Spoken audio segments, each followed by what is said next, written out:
touchdown catch. Right sideline and down he goes to the end zone. WING 1410 Dayton's ESPN Radio.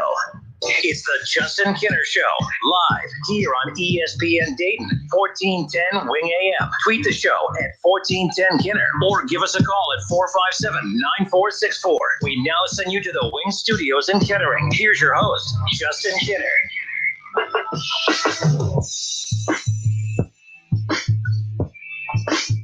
Yeah, I get it. The Browns lose. I decided not to do the show yesterday. That's what I got accused of yesterday. So there's that.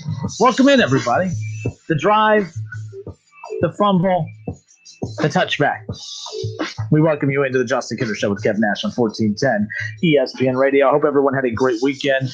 Hope everyone enjoyed their day off yesterday. We're right back at it today. Happy Tuesday. Plenty to dive into. NFL playoffs continue. College football season over, but a lot of interesting things happening at Ohio State right now with some surprise announcements and some departures that are going to hurt / also help Ohio State moving forward. Kevin and I will dive into that as we open things up. We're going to actually open up with the Browns reaction.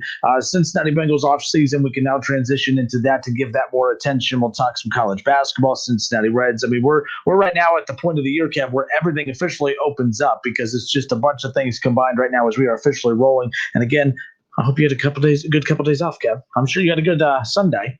Oh, no. I'm not one of those people that. I heard you howling, cackling, laughing from miles away. No, man, it was a real good game, man.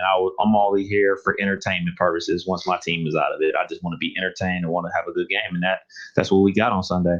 And that is what we did have on Sunday. And there was a certain point. See, this is why, by the way.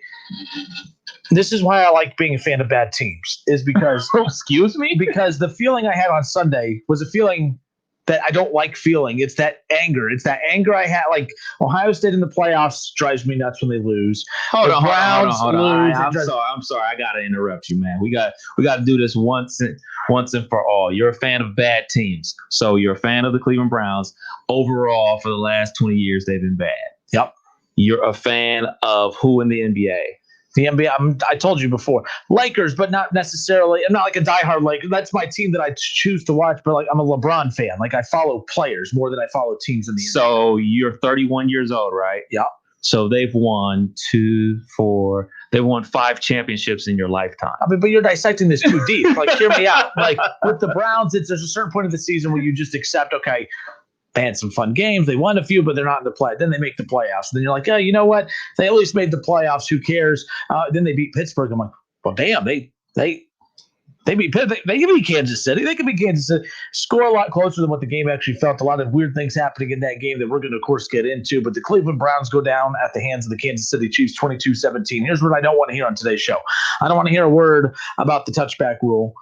Yes, it's a dumb rule, but it's a rule. And if there was ever footage of the perfect example of what that rule is, that was the Cleveland Browns in that unfortunately timed situation of that game. You know, it stinks. That totally would have changed the not the outcome, possibly the outcome. It would have changed the drive of that game, the momentum of that game. But man, I just thought about this as I was fending off people on social media left and right, taking the heat left and right. Then I thought about it. I'm like, you know what? I'm not even mad. I got to a certain point of that game where I'm like, this was just freaking cool. Mm-hmm. Like for a second, I bought into, oh man, Cleveland's about to do this. They're about to punch their damn ticket to the AFC title game. Like we're literally about to be, I'm a few moments away from potentially talking about Cleveland being a game away from a Super Bowl. Like that's where I was at a certain point in that game this past weekend. And then things, reality kicked in and it's like, hey, stop. They're the Browns. Quit it. No, but in all seriousness, like that's why, as people are coming at me left and right, I'm like, you know what? I don't care. I don't care about the issues within the game. I'm not a fan of how the defense looked. I don't think any Browns fan is. I'm not a fan that that Kevin Stefanski, who has called a brilliant season. I thought he approached this very weird. I thought he approached this differently. So I'm not a huge fan of how they approached that. I mean, I don't think they ran the ball enough, to be honest with you. Now you can't argue that, okay, it's kind of hard to throw or to run the ball so much and dictate tempo when you're down and you're trying to stay in it. I get that mindset as well, but there were just certain times where it's not that you need to run more, it's when you run. Why are you dropping back to pass on 1st and 10? Because once you drop back to pass on 1st and 10 and then it's incomplete, or you get a little screen pass, you pick up 2 or 3 yards, then you got to continue to pass the next 2 downs because you don't want to have a quick 3 and out. So I get all of that. It makes sense. But the bottom line is at the end of the day, the Cleveland Browns literally were a quarter away from getting to the AFC title game. They are just a few years removed from being 0-16, a season removed from being told that you have a busted quarterback, a roster that was a bust, and that the Cleveland Browns are going to have to scrap it and start all over again. We are literally a year removed from that. And the fact that right now, when you look at all the teams in the AFC North, yes, you can feel slightly positive about the direction of the Bengals, but still, until they actually do it, I'm not going to give them any credit. The only organization that looks like they are on the right path moving forward is the Cleveland Browns out of that division. There's so many question marks in Pittsburgh. They'll get the benefit of the doubt because it's an organization that has traditionally and historically made the right decisions. The Ravens are who the Ravens are. They're a good regular season team. I don't believe they have the offense to make it work. I picked the Ravens too. I went with Lamar Jackson. I had faith in Lamar Jackson. It didn't work. I felt good about all those things. And then you have Cincinnati, who I think has they have Joe Burrow. They have some young weapons. They have another high draft pick coming up. What they do with that, we'll see. But out of all the teams, the only team that looks like they are a lot further ahead of others in regards to where they're going, the Cleveland Browns. That offense is set. That offense is good. They're going to focus on that defense, and you fine-tune that defense just slightly. You're still looking at a 12-win team potentially again and another trip to the playoffs next year, possibly fighting for the division title. So I feel good about the Cleveland Browns. No one is going to say anything that is going to upset me today. If you want to feel a certain way about Baker, Kev looks at that like challenge accepted as he looks into the camera. I just feel really good. I mean, the fact that here we are having an argument about, man, your team looked like trash in the playoffs. 2 years ago, everyone told me I was crazy for thinking that Baker and this Browns team can get to the playoffs. So I feel pretty good about that game. It sucks. I think you're always going to look back at that and say, man, you had a chance to win. Chad Henne was in the game. Henne was in the game. And you let him run, 15 plus yards for the first down, and then he completes that big pass late in that game when you were trying to force the punt.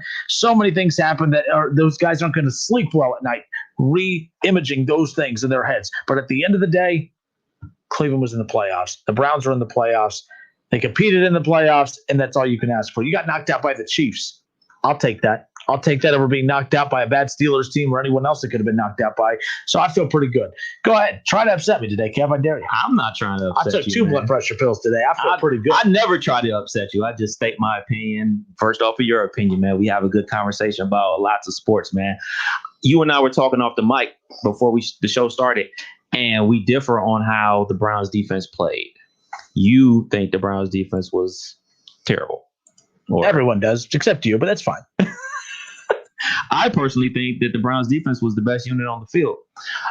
If someone told either of us that the Browns defense was going to hold Kansas City to 22 points, everybody would have thought the Browns won. When you hold a team to 4 field goal attempts and the kicker misses 1, so they only make 3 of their 4 field goals, and you knock the best quarterback in the league out the game for a quarter and a half, I mean, you did your job as a defense. I mean, let's be perfectly clear. This is the NFL. Defenses are trying to knock people out. Mm-hmm. They knocked Mahomes out the game. He's out the game. They held him to multiple field goals. Yes, you can drive in between the 20s. And much like we talked about with the Ohio State-Bama game, it's going to come down to opportunistic stops and getting them off the field and stopping them from scoring touchdowns. Obviously, the Buckeyes did not do that. But the Browns did their job. The Browns defense did their job.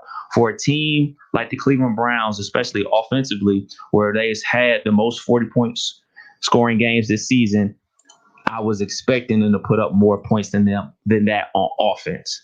That's where I'm at with it. I thought the Browns defense was pretty much outstanding, to be perfectly honest. Outstanding? Yes. Yes. Forget the blood pressure pills. No one. You are the only person at all that has said anything crazy like that before about the Browns defense. Outside of the 3rd and 13, where Henne scrambles for 12 to put them in a position to go for it on 4th and 1. That's the only play that I can look at the Browns and say, man, what are you doing? Outside of that, I think they did their job. Like, I can't see where people could be upset with them at all. I mean, much like you talked about with Ohio State's defense, Ohio State's been giving up points left and right all season. So them to give up a ton of points to Alabama was to be expected. We both predicted that the game was going to be played in the 30s with the Browns in Kansas City. Mm-hmm. They held them down to 22 points. The Browns defense did that. There wasn't any mistakes that was made by Kansas City. The Browns defense had multiple stops, stopped them inside the red zone, forcing them to kick field goals, caused turnovers. I got to give the Browns defense a lot of credit, more than you're going to give them. I ain't going to give them SH anything. Listen, that's what that defense was. I know they held them to 22 points, but literally every analyst, everyone that has dissected that game talked about how poor the defense was because literally Tennessee, holy smokes, Kansas City moved that ball up and down the field. I mean, the Browns didn't play deep. They reacted to anything that the Chiefs wanted to do. I look at the Chiefs more of making their own mistakes versus the Browns forcing them to make mistakes. I am kind of amazed, too, when you look up in the fact that they only gave up 22 because it felt like they were just being blown out of that game. And there were certain scenarios. And by the way, if Patrick Mahomes doesn't go out by that, I was making fun of that line. I was like, there's no way the Kansas City Chiefs are double, 10 points better than the Cleveland Browns. But I said, but that defense is why they would be. And if Patrick Mahomes doesn't go out, they're getting blitzed. They're probably giving up 50. That's where that game was headed. Every show, every analyst I've watched and heard for the last 2 days, that is exactly what they have said as well. I'm glad I don't listen to analysts. I watch it with my own eyes and I make my evaluation. You get your eyes checked. I make my own evaluation. I'm not worried about what the talking heads on this network say or that network say. I've been watching football just as long as them people, and I see it a totally different way. I see that the Browns defense stopped on third downs, tackle people. Yes, they stopped them when they're inside the red zone when they're trying to score a touchdown. That's the name of the game. Stop them before they cross that white line. The white line. Mahomes was moving the ball at will, Kev. But they didn't cross the plane. Unless you cross. See, when you cross the plane, you get 6 points. When you stop them, this is the Nash run with Nash. It gives you 3 points. 3 points is less than 6. So I think the Browns did their job because 3 points is less than 6. So we're going to talk to everyone like we're stupid. I'm just saying. Be a smart ass. No, it's not. It's simple. It's simple. Like, I don't think that anybody out there thought that the Browns defense was going to hold them below 30 points, which they did. I think we look at it the same way we looked at the Ohio State Bama game. We both agreed that the Ohio State offense didn't do their part. I think the Browns offense didn't do their part. Look, the offense, yes, did not look absolutely sexy, but also the Chiefs' defense did play really well as well. Why we're going to act like the Chiefs' defense didn't play well is beyond me. I didn't say that. But you did. But the way you're wording it is, I know what you're doing when you're trying to transition this to blame the offense. I'm not blaming. No. You're worried about you think you're other doing people say. Stupid ass mathematicians like this is less than 6. This is like you're. That's what happened. That's what happened in the game. They stopped them from scoring touchdowns and they hurt their quarterback, which is part of the game. That the Browns defense did their part. The Browns played defensively well enough to win the game. The Browns defense is why they lost the game. No, the offense is why. My eyes. I was watching a backup quarterback come in and literally Chad Henne run for 15 plus yards for a first down. The backup quarterback in the game, he only scored 3 points. I don't give a SH or whatever. Point is he's the one that literally moved the ball at will on the Browns defense, kept that clock going. The Browns didn't stop anybody. I don't care. The Browns lost. So when the best quarterback in the league was on the field, they stopped them several times from scoring touchdowns. They put 19 points up in the first half. They didn't stop anything. Yeah, they were inside the red zone and they didn't score a touchdown. He repeats that performance and they win by 20. But guess what? The defense knocked them out the game, and that's part of football. They knocked him out. And when Wright State, I was reading this Q thing right here. Sorry, the Raiders. Yeah, sorry, I was reading this Q right here. Sorry.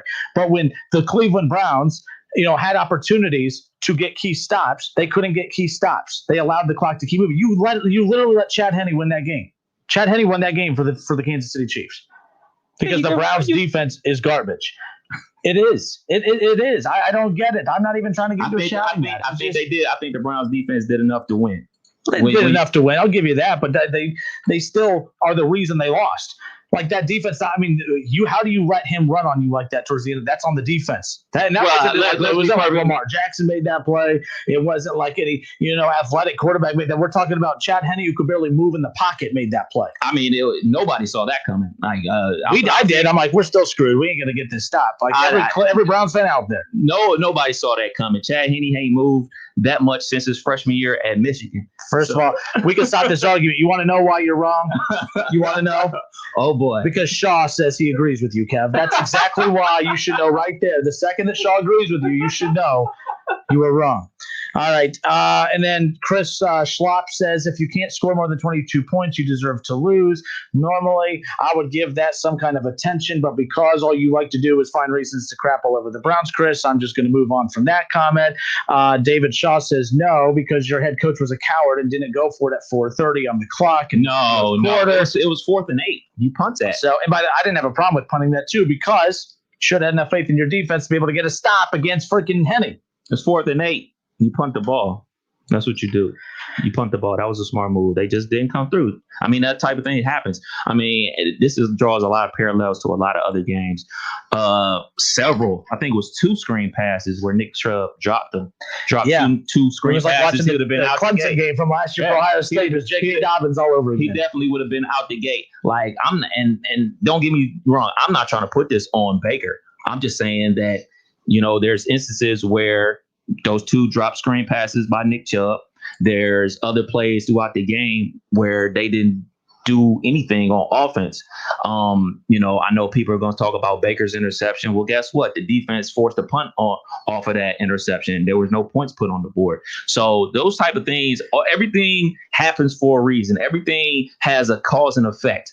I know a lot of people are talking about the touchback and everything like that. I give you that. That's a rough call. That's definitely a rough call. It's multiple rough situations with that. The ball going out the end zone for the touchback, the hit to the helmet and everything like that. And, us being Buckeye fans, the first thing we go to is the Sean Wade play versus Clemson 2 years ago. So, everybody was losing their stuff about that. So I get it, man.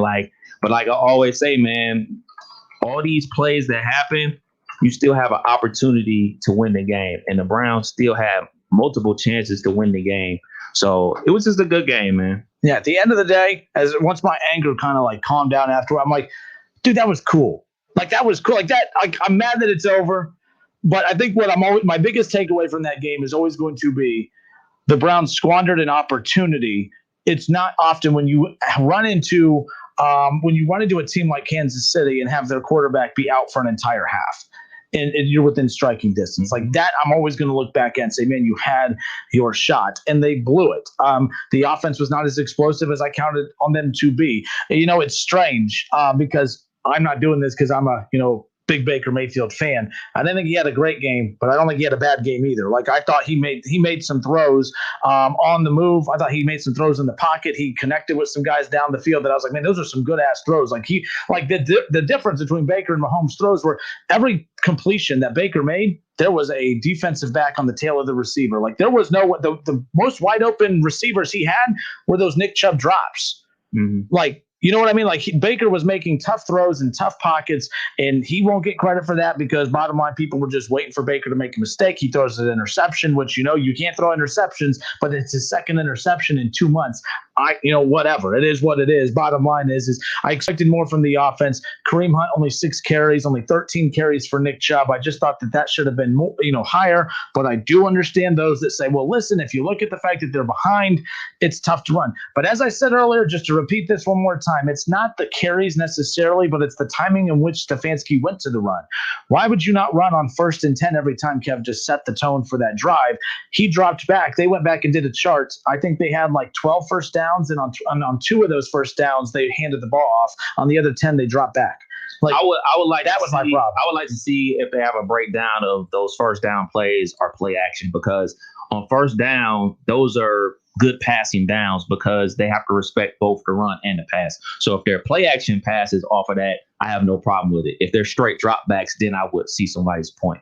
Back to your point about the way Baker Mayfield played, I think he played great. I mean, what I say? I'm hesitant. I'm afraid. You people have me afraid. Every time I want to compliment Baker, I'm always like, I'm going to get hit with something, and I'm trying to keep my blood pressure under control today. I think he played great football. I mean, he executed what he was asked to do. He didn't drop the 2 screen passes. If he catches one of those screen passes, that's at least 20 extra yards, an extra completion. Who knows? The way Nick Chubb runs, maybe he busts one out the gate and scores a touchdown off that. We don't know that. But what we do know is Nick Chubb dropped 2 passes that would have been big yardage gains for the Browns. I think Baker Mayfield played pretty good football. Outside of, I would say he played second best over the weekend next to Aaron Rodgers. Out of all the quarterbacks that played, I mean, I not like that drive they had in that second half. The one, look, they ended up. My problem is that one that they punted on that people are criticizing about. Like Baker, that offense needed to deliver there. Like you got that interception, momentum was in your favor. Like I thought they were going to come right back, march right back down the field. And I think that once Kansas City got that stop, like so the Browns score to make it 22-16. Then Henny throws that intercept. What was it? 22-17. What did I say? 16, sorry. Okay, 22-17. Then Henny throws that interception. And Right. then that's when I was like, that. So remember what I said earlier? I'm like, oh my God, they're going to do this. Like I was trying to convince myself, just be happy they're here. Don't get too caught up in this. You know, I do that at the NCAA tournament. Like, you know, like when Wright State, who I love Wright State, when they made it a few years ago, I was like, listen, I can't emotionally let myself buy into that they're going to pull an upset. I got to just accept the fact that this is cool that they're here. And I made a mistake. If they know they could do it, then they get blown out, and then I'm ticked off for that whole weekend. It never fails. So I did it with the Browns. I'm like, just be happy they're here. Do not emotionally invest into this. Do not. And I did it. And then when they got that interception, Kev, and the Browns get the ball back, I'm like, oh my goodness, here they go. They're about to go right down the field and make this a 24-22 game. Like, holy smokes, they're going to do this. And then they punted. And I just thought it was a very anticlimactic way to end a game that just everyone believed the Browns were going to pull it off, especially when Patrick Mahomes left, Kev. Like that's where this was headed. It was a fun game. I mean, it could have gone. It could have been worse. Patrick Mahomes stays in. I'm not going to lie to you. That's probably a 20-plus point, 21, 30-point blowout. I mean, that's where I felt that was heading, unfortunately. I do want to remind people of something. Yep. So on that last drive, when the Browns' last drive, when they get the interception in the end zone, so they got 4 plays right here. So they go for it on 4th and 1 from their own 29. So I don't understand how people are saying that Stefanski doesn't have a pair. They went for it on 4th and 1 from their own 29. Because if they get stopped there, it's game time. Yep. So then they drive the ball a little bit more. They end up punting because they come up with like a 4th and 9. Like that's good football. You drive it out to the 50, basically. You punt it. You hope to get it back with a short field. Like you talked about with the defense, they didn't come through. They gave up a scramble to Chad Henne on 3rd and 13. He picked up 12, which enabled them to go for it on 4th and 1 to win the game. So the Stefanski didn't have a pair on him. I totally disagree. He played it how he plays it all season. On those 4th and 1s, he's going for it. That's just too many yards to try to pick up on a 4th and 9. It wasn't 4th and short. Yeah. And that's a lot of time left. Like if it's a 4th and 2, he's probably going to go for it. But a 4th and 9, I don't think any coach out there is going. And they were at the 32. Yeah, like that's not safe football. No, I agree with you on that. By the way, Schrody says, cherish it, Kenner. The Titans were 1 game away last year, and they were 1 and done this year with a team that was better besides, the defense. That's what I'm saying is I think that, like, right now I'm convincing myself, they have plenty more years to do this. I think the Titans thought that too, and they got to the AFC title game. Dan Marino said the same thing about football. It's just one of those, you never know what can happen. I mean, hell, let's be honest, things change so quickly. The Houston Texans signed Deshaun Watson to the 2nd highest paid quarterback contract in the history of the league. They felt that that was the start to something great. Right now, they don't know who their quarterback's going to be. They don't know who their head coach is going to be. They look like the worst organization in football right now. They are the least desirable job. You want to talk about potential landing spots, for head coaches and for the for Bieniemy, the offensive coordinator with the Chiefs. To me, being the OC with the Chiefs is a million times better job than being the head coach of the Texans right now, with or without Deshaun Watson. And that is not a shot against him. It's just not a good opportunity. Things change quickly.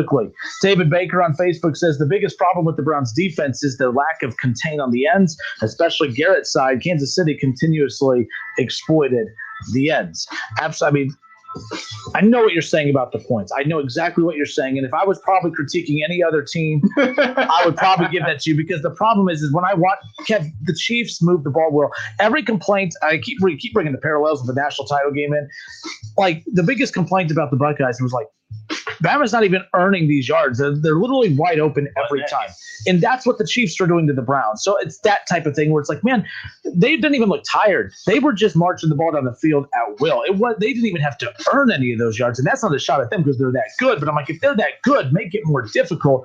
But that just shows you the schemes that they run. Like, I'm just not a big fan. I think Cleveland's close to something with what they have in the defensive end, but linebackers are bad. Secondary, they need to button up. I love Denzel Ward, but that cat can't stay healthy, man. Like, he cannot stay on the field. field. And even when he is, if he's on the field, it's usually his first game back after missing a few weeks, and he's never able to get in any kind of rhythm. It drives me up the wall as far as that goes. But Jason Campo says Stewart should have stayed instead, not go double team on third and 14, when of course they were on the run. But let's be clear. I mean, things break down. The longer a play goes on, things break down. That was just typical Browns luck right there. Bad containment, though, as far as keeping Henne in the pocket. Yeah, Claiborne's got to stay out on the edge. I mean, I don't know, man. Look, man, it's Chad Henne. Yeah, rush upfield. You're not expecting him to bust out the gate, man. You attack a quarterback like that who's a statuesque different than you attack a Deshaun Watson or Lamar Jackson or a Josh Allen.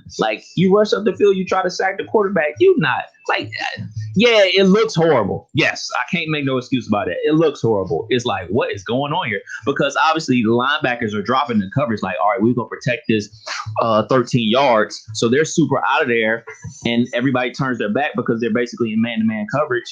And the ends get upfield, and it just opens up for them. And as much as we want to talk about Chad Henne's, guess what? He's still an NFL quarterback, and he probably can outrun everybody that's listening to this program right now. It's like, wow, that just happened. And then what makes it worse is he didn't get the first down. So you're thinking like, oh, okay, now they're about to punt. But no, Andy Reid, like, nah, I'm not punting. By the way, that was a first down. You sure? It looked like a first down. Like, I think the ball just had to. I don't care. Elbow down, wherever the ball is. I convinced myself it was a first down because they're going to give us this call, and then I'm like, even if it's 4th and inches, we're still screwed. And then it wasn't even a power play. So did you think they were going to snap it on that 4th and 1? The one that Tony Romo was like, they ain't going to do it. They're going to call a timeout. I figured they were, just because the Browns haven't been able to stop them at all. I figured they were. Points-wise, yes, they stopped. But from a moving the ball standpoint, once the field shrunk, the red zone defense, that's where the secondary for Cleveland came into play. It's the defensive scheme, the way they run things, man. It's almost as if Cleveland runs a prevent the entire damn game. It drives me up the wall. It's very a la what Ohio State did in the national championship game. Keep everything in front of you, and Miles, go get a sack. Because that's basically what the defense is. Hey, Miles, go make a sack. We dropping everybody. He didn't play well the last. Like, he didn't make a big splash against Pittsburgh either. Like, he's been. I don't know if he's hurt. Got to be hurt. Like, he got to be. He was dominating for the first 12, 13 weeks of the season, but for the past month and a half, it's been real quiet. Real quiet. All right, folks, it's the Justin Kinner Show with Kev Nash right here on Dayton's ESPN radio station, 1410 Wing AM. Kev, let's go ahead and open up the phone lines, 457-9464. That's the number you call. We'll get to your calls, your reaction. Browns next. Listen, stream, watch. It's the Justin Kinner Show with Kev Nash right here on Dayton's ESPN radio, 1410 Wing AM. ESPN 1410 Wing AM weather. This afternoon will be partly cloudy, a high near 38. Tonight's going to be mostly cloudy with a chance of snow, a low around 24. And tomorrow will be mostly cloudy with a chance of flurries, a high near 32. I'm Pete Spivak for 1410 ESPN Radio. Weather is brought to you by Cullet Propane. 98% of their customers recommend Cullet. If you wouldn't recommend your current supplier, check them out at culletpropane.com. For the one standing guard. For the eagle-eyed. For the knights in shining armor. And for all those who support them. We are Grainger, your experienced safety partner, offering supplies and solutions for every industry, committed to helping keep your facilities safe and your people safer. Call clickgrainger.com/safety or just stop by. Grainger, for the ones who get it done. Fever is a leading symptom of the coronavirus, so take your temperature twice a day with the Exergen Temporal Scanner. It's quick and easy to use, and its accuracy is backed by more than 80 clinical studies. Have your family start and end their day with the only home thermometer used and recommended by hospitals, doctors, and nurses. Your family can take their temperatures in seconds to know where they stand in the fight against COVID-19. Protect your family from the spread of this deadly disease and stay safe with Exergen. Need legal help? We can help. Hi, this is Mike Foley, your Montgomery County Clerk of Courts. Have you heard about our new help center? It's located at the Montgomery County Courthouse, providing legal information and forms. And we also share programs and resources that may be available to you. Let us help you navigate the court system. Visit us online at courthouse2u.com for more info. Beth just said goodbye to her polka dot heels. Goodbye. She sold them on Mercari to Shelley. who gladly said hello just after she said goodbye to a set of bright orange cookware. Really, Mom? Citrus? They sold quickly on Mercari to Dan. Oh, these are groovy. Then Dan sold his rollerblades on Mercari. Bye-bye. I bike now. Which took us back to where we started with Beth, who said, hello, rollerblades. Whee! Buy and sell almost anything from home with Mercari, your marketplace. Find it on the app stores or Mercari.com. I went to check on Pop today. We put our hands up to the glass as if we were touching. But really, the only touching part was that we both tried to smile.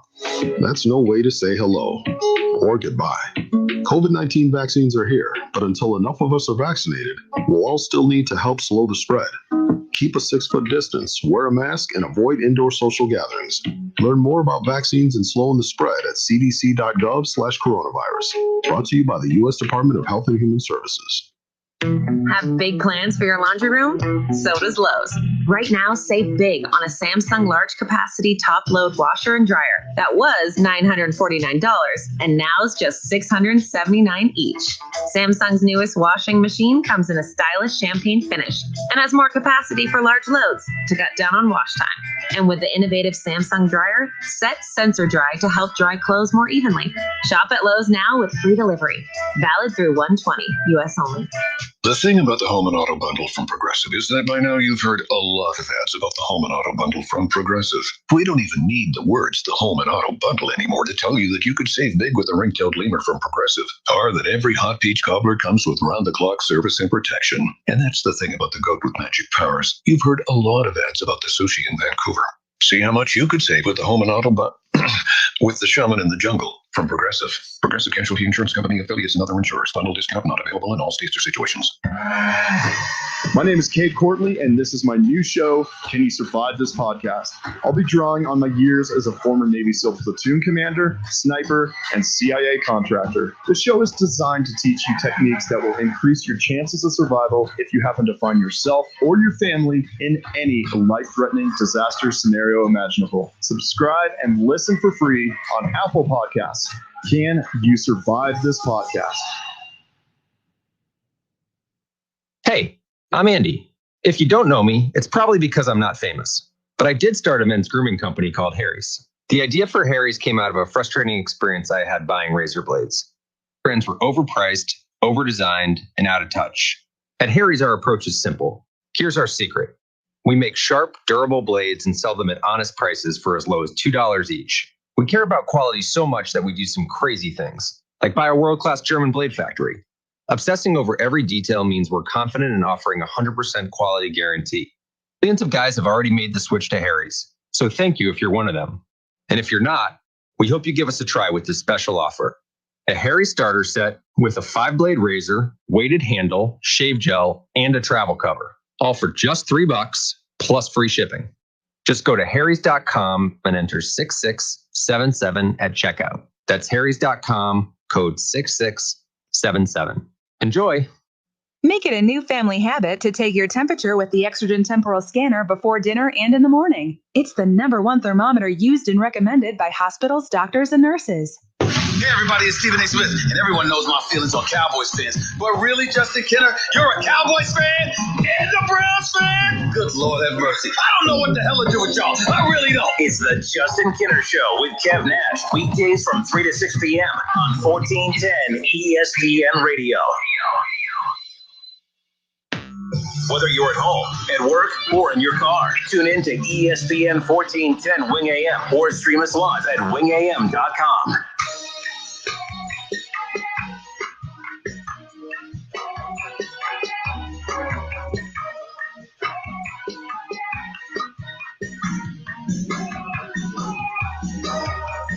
All right, everybody, we welcome you back. Justin Kenner, Kev Nash with you here on Dayton's ESPN radio station, 1410 Wing AM. Coming up in hour from now, actually, at 4:30, we will hear from ESPN Radio's Jason Fitz. Of course, we had that bet. That's the other reason I was really ticked off that the Browns lost 2, Kev. So we had a bet that if the Cleveland Browns were to beat the Chiefs, that we would have been invited to the NFL draft in Cleveland and steak dinner, all on the house, thanks to Jason Fitz. That's how confident he was that the Kansas City Chiefs were going to beat the Cleveland Browns. But I got to ask him just how he had to have gotten uncomfortable at a certain point in that game. Like, there's no way he wasn't sweating bullets just a little bit. as far as that goes. But as he said, it wasn't a true bet, though. It was more of a confident. I forgot even how he wasn't a true bet because we didn't offer anything on our end. Like he would have got nothing had it, been reversed. So he gets something every week. He gets to hang out with us on Facebook. Again, we're live on Facebook. Head to Facebook, search the Justin Kinner Show. You'll find us there. Like and watch the show daily. You'll be able to interact with us. Leave your comments in the comment section. We pull your Facebook profile picture, your name, and your comment into the show, and we react with you live on the air. David Baker says that the Browns' defensive backfield gets better if Greedy Williams and Grant Delpit get healthy enough to contribute. It would be like getting 2 extra first-round draft picks, need another rush and a linebacker help, spend some money. And I'm glad you brought that up, David, because I looked it up before the show today because we're going to talk about Urban Meyer's situation with the Jaguars coming up. They have like $74 million in cap space. I was curious where the Browns were. The Browns aren't terrible. They're like, I think, 12th in the NFL right now. They're going to have about $24 million to work with. It's not a lot, but they have flexibility. Like some teams are just stuck in the mud. Some teams, it's you have the draft to get better and that's it. You have no flexibility. You're not going to be able to go get players. The Browns are going to be able to go get players. Some of it's going to be used for some extensions. I don't be surprised to hear the Baker Mayfield stuff we brought up early in the summer. I don't think they just hand it out quickly. I think that the Browns are going to want to see another year of what Baker Mayfield's done before they roll that out, which to me, I've always criticized because here's why. Baker's played 3 years. If you take out that last season, and if you just for one, he threw a lot of touchdowns. If you take out the interceptions last season, Baker's been great these 3 years. He has a lot of flaws. Don't get me wrong. I'm not comparing him to Patrick Mahomes or anything, but to act like he's not deserving of getting money, absolutely, he is deserving of getting money. My concern is that we could potentially see a fallout where, like I'm watching the Rams, like the Rams are having issues right now with their head coach, Sean McVay, and their quarterback, who they just gave an extension to after leading them to a Super Bowl a few years ago, and he hasn't been the same since. I always worry about that being Baker Mayfield if that's the case, but Baker just has a drive to win and a drive to play the game. Like his personality fits this team perfectly. Like that's why I think he is the Cleveland Browns in regards to that identity as far as that's concerned. The run game, definitely, don't get me wrong, but they were a true balance. Like as great as that run game was, they're not getting that to that point. You're not winning 11 games in the regular season with just that run game and very minimal quarterback play. You just weren't going to do that. They elevated their game the second Baker Mayfield's game finally opened up, and that's what our big arguments were about the middle of the season. But $22 million in cap space to spend this offseason.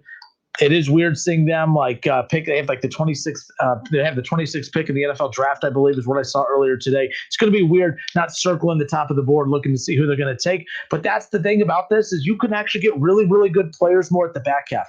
There are players that are going to make an immediate impact in the NFL, but you can't justify using a high first-round draft pick on. Sometimes it's a little easier to pick at the back end. You could take more gambles at the back end of the draft than you can at the front, and that's why you see teams trade back. Because they'll say, I really want that player, but you don't use your 4th overall pick on that player. You could trade back and get them later and get additional ones. I think the Browns will be okay. But, I agree with David Baker about that for sure. Delpit, you don't know what you get, though. Like, I'm not going to be a hypocrite here. That's why I didn't let the Bengals try to tell me that the offensive line is going to be great because they get Jonah Williams back this year. You knew nothing about Jonah Williams other than the hype coming out of college. Same thing with Delpit. I'm assuming he's going to address those needs, and I hope he does. But Denzel Ward has to stay healthy. I like, Delpit coming in is going to be Greedy Williams, too. The Browns are just getting healthier. That's how they can automatically get better. But they have $22 million in cap space. That's what I'm looking forward to seeing. People are going to say I'm a hater. Be a hater. Do it. So, if people really think about it, both Grant Delpit and Greedy Williams, both LSU products, right? Yep. Both their best years were their sophomore years. Both of them are coming off major injuries. Like you just said, I don't know. I don't know what they're going to get out of those people. It sounds comforting. Yeah. It's like having 2 first-round picks. Well, guess what? You didn't draft either of those guys in the first round. So it's not like you had 2 first-round picks because they weren't drafted in the first round. Yep. Also, the Baker Mayfield thing. The Browns are up against it, and this is a very tough decision for the Cleveland Browns and their fan base, for that matter. And I'll hit on some points that you talk about all the time. If Baker Mayfield takes another step, takes another step next season, if they don't pay him now, the price tag is going to go up. Good point. So, in my eyes, you might want to pay him now because the way Stefanski is calling games, the way that Baker Mayfield elevated during the season, you probably want to pay him now at a lower price than what you're going to have to pay him at next year. Because if he plays out of his mind again, oh yeah, you're looking at $35 million a year for Baker Mayfield. And out of his mind is just repeating what he did this year.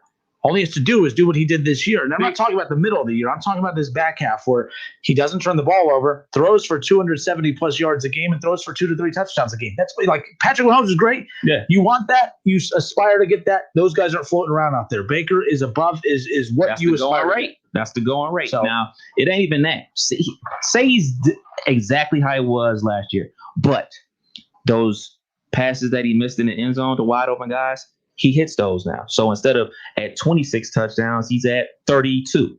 Yep. The price is going to go up. So in turn, you're going to have to give up some things, those toys, those extra wide receivers that you pay big money for.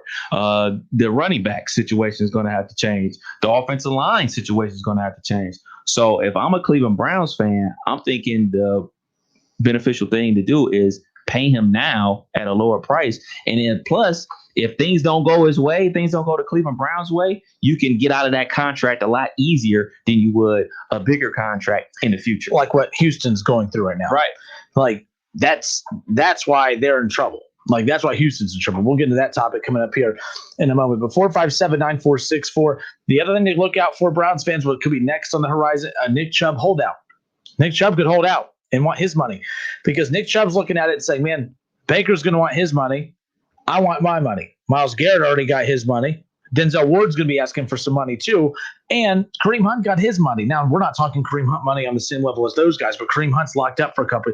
Nick Chubb's kind of in trouble because Nick Chubb's lost out on any kind of leverage in regards to, well, you need me because Kareem Hunt's not going to come back. Kareem Hunt's locked up for the next 2 or 3 years. Myles Garrett's locked up. Isn't his leverage the middle of the season where he was hurt? Nick Chubb's, isn't that his leverage to say, hey, man, the offense wasn't clicking when I wasn't here? But they were winning without him. I don't even like having this conversation because it's sounding like I'm saying they don't need him. But from a business standpoint, the running back, no matter how good Nick Chubb has been, the running back always gets the shaft when it comes to where we're going to allocate our dollars because of all the positions that are out there that is easily replaceable. The draft, the running back. I mean, look, you can get, J.K. Dobbins, you can get good running backs who's already in the NFL. But you see my point. I'm using last year's draft as running backs just kept falling and falling. Not because they're not good. It's because, hey, we need to take our linebacker now because there won't be a good linebacker in the next round. But there'll be 2 or 3 running backs we could take in the next round. Like that's where this is going to come from. 457-9464. We got Bob in Riverside. Bob, what's up, man? How are you? Hey, and I want to hit on that frustration point. But before I hit that, you guys are talking about the Baker deal. Yep. The problem with that, Kevin, would be, okay, now you got all of these guys that you have to pay. You start taking people away, then the question is going to be, this is no knock on Baker, but then how good is Baker? So that's where the money comes in. How much are you willing to pay him? How much is he willing to take? That's the problem, that everybody runs into when you get to this particular point. And then I want to hit on that frustration point. I totally understand what Justin is saying. We don't get here that often. Bengals, Browns, you got to take advantage of that. When you got a quarter and a half and you got Henny in there, I don't care what it is, man, you got to come out with a win on that situation. I know because as a Bengal fan, being in the playoffs 6 out of 7 years, I'd say at least 4 of those years the Bengals were a better team. And every year, they did something stupid, a stupid coaching play, an Andy Dalton play. And what did the Bengals always say? Well, you know what? We're good enough. We'll be back here next year. Yep. Well, guess what? It's been 5 years. Remember the Pittsburgh game? We haven't recovered from that yet. And so I completely understand Justin's. When you get a break like that, and that was a break, you gotta some kind of way you gotta win that. And one thing I will say defensively, I think overall the defense played pretty well. The only question I would have on that last play, how in the world did Tyreek Hill get that open? You only needed a centimeter for a first down, and then he breaks out and he's about 5-6 yards open. That's like what was the play call on that? You got to be up on his face and not let him. If they throw it over my head, guess what? Good luck to them. But you're not going to get something like that where you're that open. Hey, and look, and I could see, and keep in mind, I could see if Patrick Mahomes is in the game at that point because you want Patrick Mahomes to throw everything in front of you. You don't want to give, but we're talking about Henny. I would have played up a lot tighter on everything at that point. But yeah, he was wide open. And then you have him shoving coaches on the side. I lost respect for him after that too. Like someone's damn. That's why you lost respect for him? Oh yeah, before I mean, you know, I'm joking. There's the outside stuff too when it comes to that. But no, man, like it was just to my point and to your point, it was just one of those where I want to believe that they're set up to be back in the near future, but keep in mind, like anything, a wonky offseason, COVID. I mean, we're watching baseball teams fans who thought their teams were going to invest in the next year, who are now looking at the ramifications of no fans in the stands for the season, and they're just unloading everything. I don't know what football's going to do. We're going to find out soon what football teams are how they're going to start responding to the financial cuts due to COVID-19. So we'll see. Yeah, absolutely. But I completely understand that. You get frustrated when you have the opportunity and you don't take advantage of it. I know as a Bengal fan, we did that year after year after year, and it sucks. And you never promise tomorrow. You just never promise. All right, guys. Hey, take care, man. I appreciate the call. 457-9464. It's the Justin Kinner Show with Kev Nash taking your calls. And again, reaction to the Browns and Chiefs. We were off yesterday, so we're getting your day late reaction to everything. I'm bummed they lost. All right, I was, being cocky about everything. I had my joke. I said that line was so bad. I couldn't believe that it was a 10-point line. I couldn't believe that the Browns were 10-point underdogs against the Chiefs. But you know what? Let's be clear. If Patrick Mahomes stays healthy, in that game, they probably lose by 30. I felt like that game was on its way to really getting out of hand. But, Kev, I made fun of that 10-point line. I was like, the last time I saw a line that bad, Joe Burrow was lined up behind it. That's how bad of a line I thought that was. But I think Vegas kind of knows what they're doing, and that's why Kinner, only bets here and there because, I don't have anything to show for it. Hey, but if you did bet, man, you would have came up, man. Especially they didn't cover. They did not cover. They did not. And I was really freaking out at a certain point in that game. More reaction here on Facebook. Vincent Waller says the Browns should pay Baker before the Bills pay Allen. If Allen gets paid first, Baker will want more money than Allen, even though he isn't worth it. I don't know if it's not worth it, but he makes a good point about, right now those quarterbacks came in the same draft. Mm-hmm. Sam Darnold obviously hasn't done enough to even be put in that conversation of, in that category. Josh Allen, Baker Mayfield, Lamar Jackson. Those three have been the face of that class. Lamar winning an MVP. And Lamar's been to 3 straight playoffs. He has a playoff win, MVP. He's one of the most exciting players in the NFL. Josh Allen emerging onto the scene as a star this year. Baker, building on the success from his rookie year, putting last year behind him and emerging as a star in the NFL as well. All of these quarterbacks are going to be demanding top dollar. It's just a matter of who's going to get it. I don't think Baker gets top dollar. I could see him getting around 30 mil. 30, 32 That's in that the range. going rate for a capable starting quarterback in the NFL, $30 million. And then you get to the 31s and 32s, the better you are. You know what I'm saying? So it's going to be somewhere between $29 and $32 million. Baker making the playoffs, yes, and winning a playoff game against this. There's some leverage there. I just think that the Browns are going to go to him, make an offer. He probably sits on it. I think he's going to count on it. Knowing what about Baker, he's probably going to bet on himself that he's going to go out and just have a big year next year. But Browns fan, I'm hoping that the Browns get a deal with him this offseason for that 30 mil because you have so much cap flexibility moving forward after that. If he has a great year next year and then gets that 35, 40, then you're screwed. I think Baker has too many limitations. I will say that. He has too many limitations, and you have to give me this. Everything I'm saying about Baker, I've said about Dak, where he has to have too much going right for him to be the guy to lead a team. Dak Prescott, I said that about in Dallas. That's why I did not want him to get that money because I'm like, look, if they give you that money, it's not that you're not worth it, but if they give you that money, they have less money to put weapons around you. And we've seen when you don't have a run game, when you don't have receivers, you're not as effective.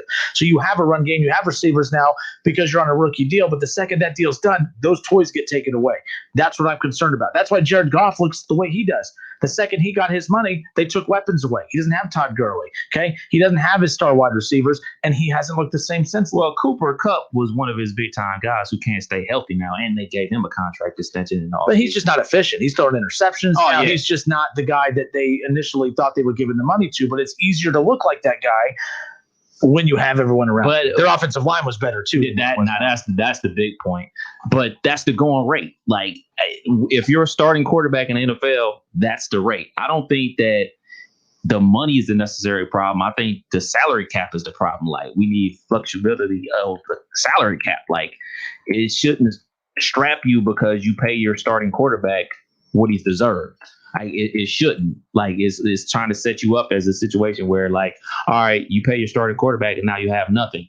Like that doesn't make sense. Like we drafted this guy. We want to reward him for doing good things for our organization. And if we do that, then we got to figure out a way to cut this guy and that guy. Like, I think it should be somewhere along the lines how the NBA does it, right, with their salary cap situation. If you draft a guy and you sign a guy, it doesn't count against your cap. Incentives to stay with your team. Yeah, like, so, like, just say, for instance, Baker bets on himself next year and balls out of control, and then the Browns come back to him with a reasonable deal, but somebody else comes with a better deal and he walks. Then what?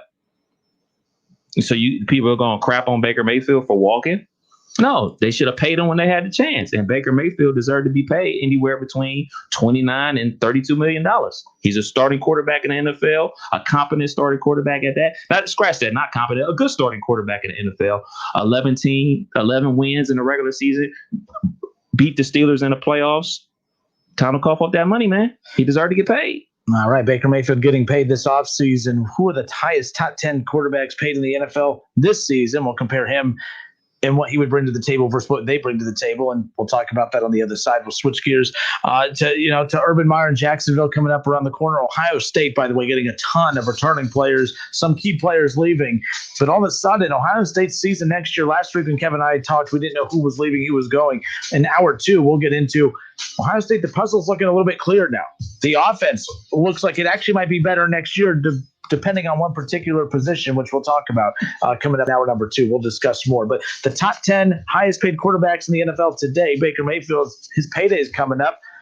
Does he deserve to be one of the highest paid top 10 quarterbacks in the NFL? Kevin and I discuss next.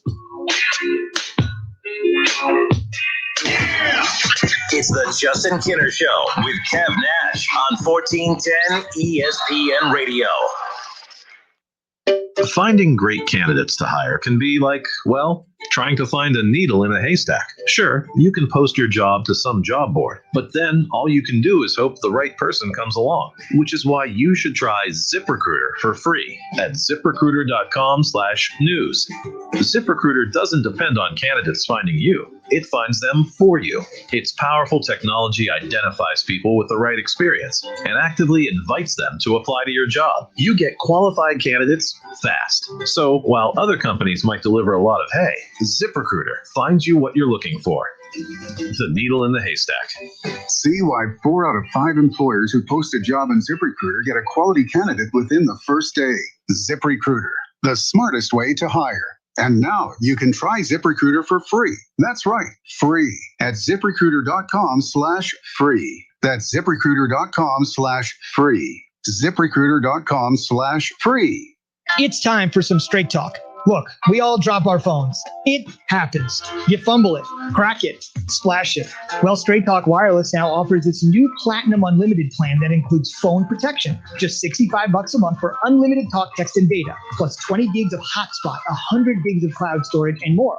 All on the best network. Straight Talk Wireless, no contract, no compromise. See Mobile Protect terms and conditions at Asurion.com/Straight Talk. Limitations and exclusions apply. Get in the zone, AutoZone. Welcome to AutoZone. Dealing with battery problems? We can help you out and get you ready for the colder weather ahead. Let's start with a free battery test. If you just need a free charge, we can help with that too. And if it's time for a new battery, we've got replacement batteries that fit your needs, starting at just $79.99. That's what makes us America's #1 battery destination. Claim based on data from the NPD Group 2019. Get in the zone, AutoZone. I'm Terry Krupp of Laird's Tax and Accounting. We are excited to announce we are open and here to help with your tax preparation needs. We offer multiple options, both convenient and safe. You can drop off your tax return, upload it to our secure website, or call for an appointment. We have 5 locations in the Miami Valley and 1 in Columbus to serve you. No matter the situation, we're confident we can do the job right. Visit Laird'sTax.com or call 937-325-6571. Laird's Tax and Accounting, here for you to ensure continued confidence in your tax return. There's nothing better than a fresh-made home-style meal, but not everyone loves the hassle of cooking. At Lee's Famous Recipe Chicken, home-style happens here with our famous 12-piece family meal at a great price. This famous family meal includes 12 mixed pieces of Lee's fresh, never-frozen chicken that is honey-dipped, hand-breaded, and cooked to perfection, plus 3 large sides and 6 fluffy biscuits. Get a home-style meal made easy today with Lee's 12-piece family meal at a great price. Only at Lee's, famous for chicken. How much money would you like to save just by doing something you're already doing? 15 or 25%? How about 40%? With Allstate, safe drivers can save 40% just by doing something they're already doing. Driving safe. That's right, 40% just by driving safe. See just how much you can save when you bundle. In the Springfield and surrounding area, call me, Dave Mowdy, at 325-2474, right across the street from Frisch's on East Main Street. Savings vary based on drive-wise and other safe driving discounts. Subject to terms, conditions, and availability. Allstate Fire and Casualty Insurance Company and affiliates, Northbrook, Illinois. KTH Parts Industries in St. Paris, Ohio has immediate openings for second and third shift production associates. KTH promotes from within, offers an attractive benefits package including medical, dental, 401k, attendance bonus, and a competitive wage starting at just over $17 per hour with annual increases. During the month of January, KTH will be hosting walk-in interviews every day from 7:30 a.m. through 3 p.m. Please bring a resume and photo ID to apply or see other career opportunities at kth.net. KTH is an equal opportunity employer. Hi, Joey Beckett here at Buckeye Ford in Sydney, home of the works package. We'll change the oil and filter, rotate the tires, check the brakes, test the battery, and check all the fluids and filters. Still starting at just $39.95. And ask us about our double take tire specials. Goodyear, Michelin, BF Goodrich, Kelly, and other quality tires. Buckeye Ford in Sydney, exit 92 off of I-75. We'll see you soon. If you need new roofing, siding, or gutters, skylights, or patio enclosures, if you're a homeowner or business and need someone you can trust, don't take a chance. Enhance with Lance. Lance Roofing and Siding in Fairborn has been satisfying customers since 1993 and hold an A+ rating with the Better Business Bureau. Lance Roofing and Siding, 8460 Dayton Springfield Road in Fairborn. Call for a free estimate at 864-2722. That's 864-2722 or online at lanceroofing.com. Hello, it's John Kozik, founder and president of TurboTrack Realty, and I buy houses as is, fast for cash. Call me today for an all-cash offer on any of your properties, and we can close within days at 614-362-2000, 362-2000. Do you own a property that's outdated and needs thousands of dollars in repairs? Great, I'll buy it. I'm a private real estate investor who can solve your real estate problems fast for cash. Do you want to sell and just be done with it? Okay, great. I buy vacant properties, boarded up houses, pre-foreclosures, and inherited properties. I also buy apartment buildings, rental portfolios, divorce homes. I even buy my tenant won't pay me the rent houses. I look forward to solving your real estate problems today. Give me a call for an all-cash offer at 614-362-2000, 614-362-2000. If you're driving less, you could be saving more on car insurance. Save money with pay-per-mile insurance from Allstate. Call a local Allstate agent and get a Kev Nash, weekdays at 3 p.m. on Dayton's ESPN Radio, 1410 Wing AM. So you want to talk about outliers? Those guys are out. You're lucky that this thing's separating us. That's all I got to say. We're facts, though. I got your facts right here. I got your facts right here. Listen, stream, and now watch. Search the Justin Kinner Show on Facebook to follow along. Listen, stream, watch. It's the Justin Kinner Show with Kev Nash, right here on Dayton's ESPN Radio, 1410 Wing AM. For DIY projects, you know the Home Depot's always in your corner. Now with our mobile app, it can also be in the palm of your hand with digital tools like image search. Snap a picture of something. It'll recognize it and serve up product suggestions in seconds. And our product locator will check availability and lead you right to it. The Home Depot mobile app. Download it today to get started. Only from the Home Depot. How doers get more done. It's time for some straight talk. Look, we all drop our phones. It happens. You fumble it, crack it, splash it. Well, Straight Talk Wireless now offers this new Platinum Unlimited plan that includes phone protection. Just $65 a month for unlimited talk, text, and data, plus 20 gigs of hotspot, 100 gigs of cloud storage, and more. All on the best network. Straight Talk Wireless, no contract, no compromise. See Mobile Protect terms and conditions at Asurion.com/Straight Talk. Limitations and exclusions apply. OHMB 803342 and MLS 304138. Do you need help with a loan to purchase or refinance your home? Have you applied for a home loan and been told you do not qualify for a loan? Are you a first-time buyer and have questions regarding the home buying process? Are you considering refinancing your existing home? Do you live in Ohio, Kentucky, Indiana, Florida, or South Carolina? If you answered yes to any of the above questions, you need to call Forrest Ferris at 3rd Street Financial Home Loans at 513-320-5911, who is available 7 days a week to help you. We're 3rd Street Financial Home Loans, and Forrest Ferris specializes in approving home loans banks and other lenders cannot or will not approve. Some of our clients might have low credit scores, been through a divorce, want to buy a home for sale by owner, are in a land contract, or dealing with probate or estate homes. Call Forrest now for a free estimate, 513-320-5911. That's 513-320-5911. Offer valid for purchase or refinancing of homes located in Ohio, Kentucky, Indiana, Florida, and South Carolina only. Minimum loan amount $60,000. Limitations and restrictions apply. The Meyer Distribution Center in Tip City, Ohio is hiring for warehouse positions in all units, which include flexible schedules, career growth opportunities, best-in-class benefits, and competitive starting wages. Interested candidates should call 937-669-9109 from 9 a.m. to 3 p.m., Monday through Friday. Apply online at jobs.meyer.com. Search distribution and enter Tip City. Once again, call 937-669-9109 for an interview. We look forward to you joining the team at Meyer. Meyer is an equal opportunity employer. If you're driving less, you could be saving more on car insurance. Save money with Paper Mile Insurance from Allstate. Call a local Allstate agent and get a quote. We are Dayton's home of the Ohio State Buckeyes. Into the end zone goes Chris Olave. KJ Hill, 6-yard touchdown catch. Right sideline and down he goes to the end zone. WING 1410 Dayton's ESPN Radio. It's the Justin Kinner Show, live here on ESPN Dayton, 1410 Wing AM. Tweet the show at 1410 Kinner or give us a call at 457-9464. We now send you to the Wing Studios in Kettering. Here's your host, Justin Kinner.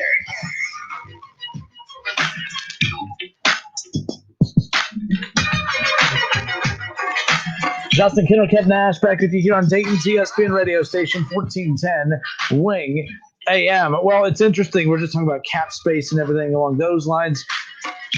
Well, Pro Football Talk just tweeted out that good news, the salary cap may not drop all the way to $175 million in 2021. The bad news is that it still may fall to $180 million, which will create a huge mess for many teams. A lot of teams may lose about $20 million in cap space, which, by the way, that's exactly how much money the Browns have to spend this offseason. So I'm sitting here saying all the things that they may have to rely on the draft. This draft is so important for that very reason. It's going to come down to that. It's going to come down to improvement by getting healthier. Delpit and those guys that we just talked about, and Grady Williams, and hoping that Denzel Ward can stay healthy. This is going to be an interesting offseason because, again, I'm sitting here looking at the available cap space, but that's as of right now. We don't even know what the cap hit's going to be for 2021 yet. And it sounds like it could be close to 180, which is going to be each team's going to have $20 million less to spend now. At the very least. I mean, look, the Jaguars will be in good shape because they're going to still have about $50 million to spend. The Bengals have about, if I'm not mistaken, about 40 to 50 in that range. So they'll be back around 30. I mean, again, I don't have the official numbers in front of me, just throwing out what I remember reading earlier today. But we'll keep an eye on that and how that's going to impact the teams heading into the offseason. So, of course, 457-9464. We're talking about Baker Mayfield. Now that we're heading into this offseason, the Browns have a tough decision. Not tough, but a shaky one of, do you start the early contract negotiations with Baker Mayfield? When you start those early contract negotiation or extension talks, what that does is that gives you a chance, as Kev said a little bit ago, you get to go in low. not low, but you get to go in and get him what seems to be high now, but will be considered low a year from now if Baker balls out in 2021. Baker is a very cocky individual, a lot of self-confidence. He can look at this offer and say, you know what, I'm going to count on me improving again, and I'm going to count on me coming out and having an even bigger year, which is going to put me in position to ask for even more money. Now, what would that more money be? First of all, let me ask you this, Kev. The Browns should offer him what right now? For me, it's $30 million. I think it's $30 million. You've seen a really good rookie year, a really good third year, and in a sophomore year that I believe showed more than you think in regards to me, Baker has to have a lot going right for him to be effective. And teams and owners and businesses alike, no matter what the business is, businesses like ours, the NFL, whatever, bosses want to know that when things get tight, if resources get cut, are you still going to be a valuable asset to the team?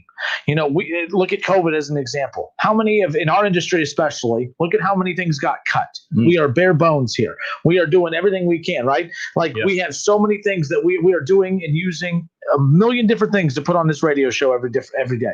We're doing things differently than what we were a year ago. Assets were cut. You know, accessibility to things have been cut. Like it is us and that's it, which is whatever. But the point is, bosses want to know, are these the kind of employees that we can count on when things go bad, that they're going to still get the job done and come together as a team? And that's you listener, our listeners right now, whether you're sitting at home, working from home, in your car, out and about running errands, at your job now, and we appreciate however you listen, by the way.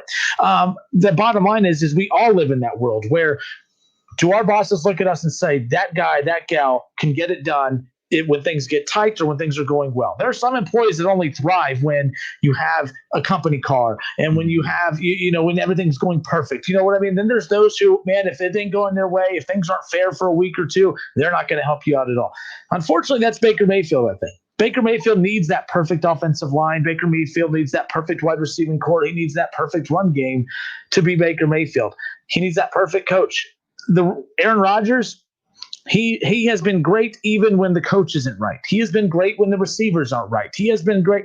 He drives me nuts. I'm not an Aaron Rodgers fan, but the greatness is there. Russell Wilson, I'll give him this. I judge quarterbacks by playoff wins and getting to Super Bowls and that type of thing. But overall, Russell Wilson is a guy that he doesn't have to have the world to be a star quarterback in the league. Russell Wilson has made bad teams playoff teams. He's made bad teams good. I don't believe Baker Mayfield takes bad teams and makes them good, but I think he can take what you give him and work with it and make you a winner. It just depends what you give him. So my point is I think $30 million is a fair number to come in at. I don't think it should be any higher than that for right now. Now, if Baker comes in next year and builds on what he does and continues not turning the ball over and continues sharing the ball around the field and moving the ball up and down the field. And it's not that the Browns need to focus on not being a running team, but if he could be the Baker Mayfield from the last 8 weeks, 10 weeks of the season where it was run and pass, then all of a sudden he becomes a very important piece to the puzzle. $30 million is what I'd offer him. If he wants to count on himself or gamble on himself or bet on himself, he'll probably decline it, head into next season and try to ball out and get even more. But if I'm Baker Mayfield, I'm being very careful with that. I think he takes that $30 million. You need to take that $30 million. I would just demand a lot of it to be guaranteed, if not all of it. Say, I'll meet you halfway. I'll take less money, but I want it all guaranteed. $30 million is where I would start if I'm the Cleveland Browns. Oh, I'm not starting at $30 million. $30 million is my capper from the Cleveland Browns. I'm starting at about 26, and we can work our way up to $30 million, but $30 million is the cap because $30 million is the going rate for a good starting quarterback in the NFL. I can't go higher than that right now. Now, if you want to bet on yourself and we do some great things like make it to the AFC Championship game, hey, make it to the Super Bowl, then you get paid crazy bucks. But $30 million would be my cutoff point because you look at Matt Ryan, he's getting about $30 million. Dak Prescott, like I think it was like $32 million. And then there's like a cluster of guys getting like $33 million. Yep. And then Mahomes is way up there.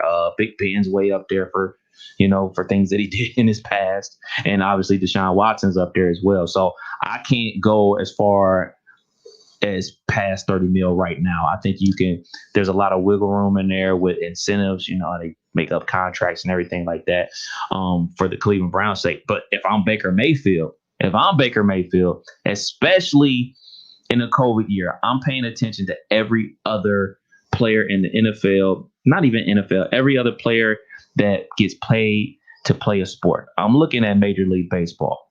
I'm looking to see what Francisco Lindor signs with the Mets for. Why? That has nothing to do with it. No. Because that's going to tell you how other teams are viewing this situation with COVID.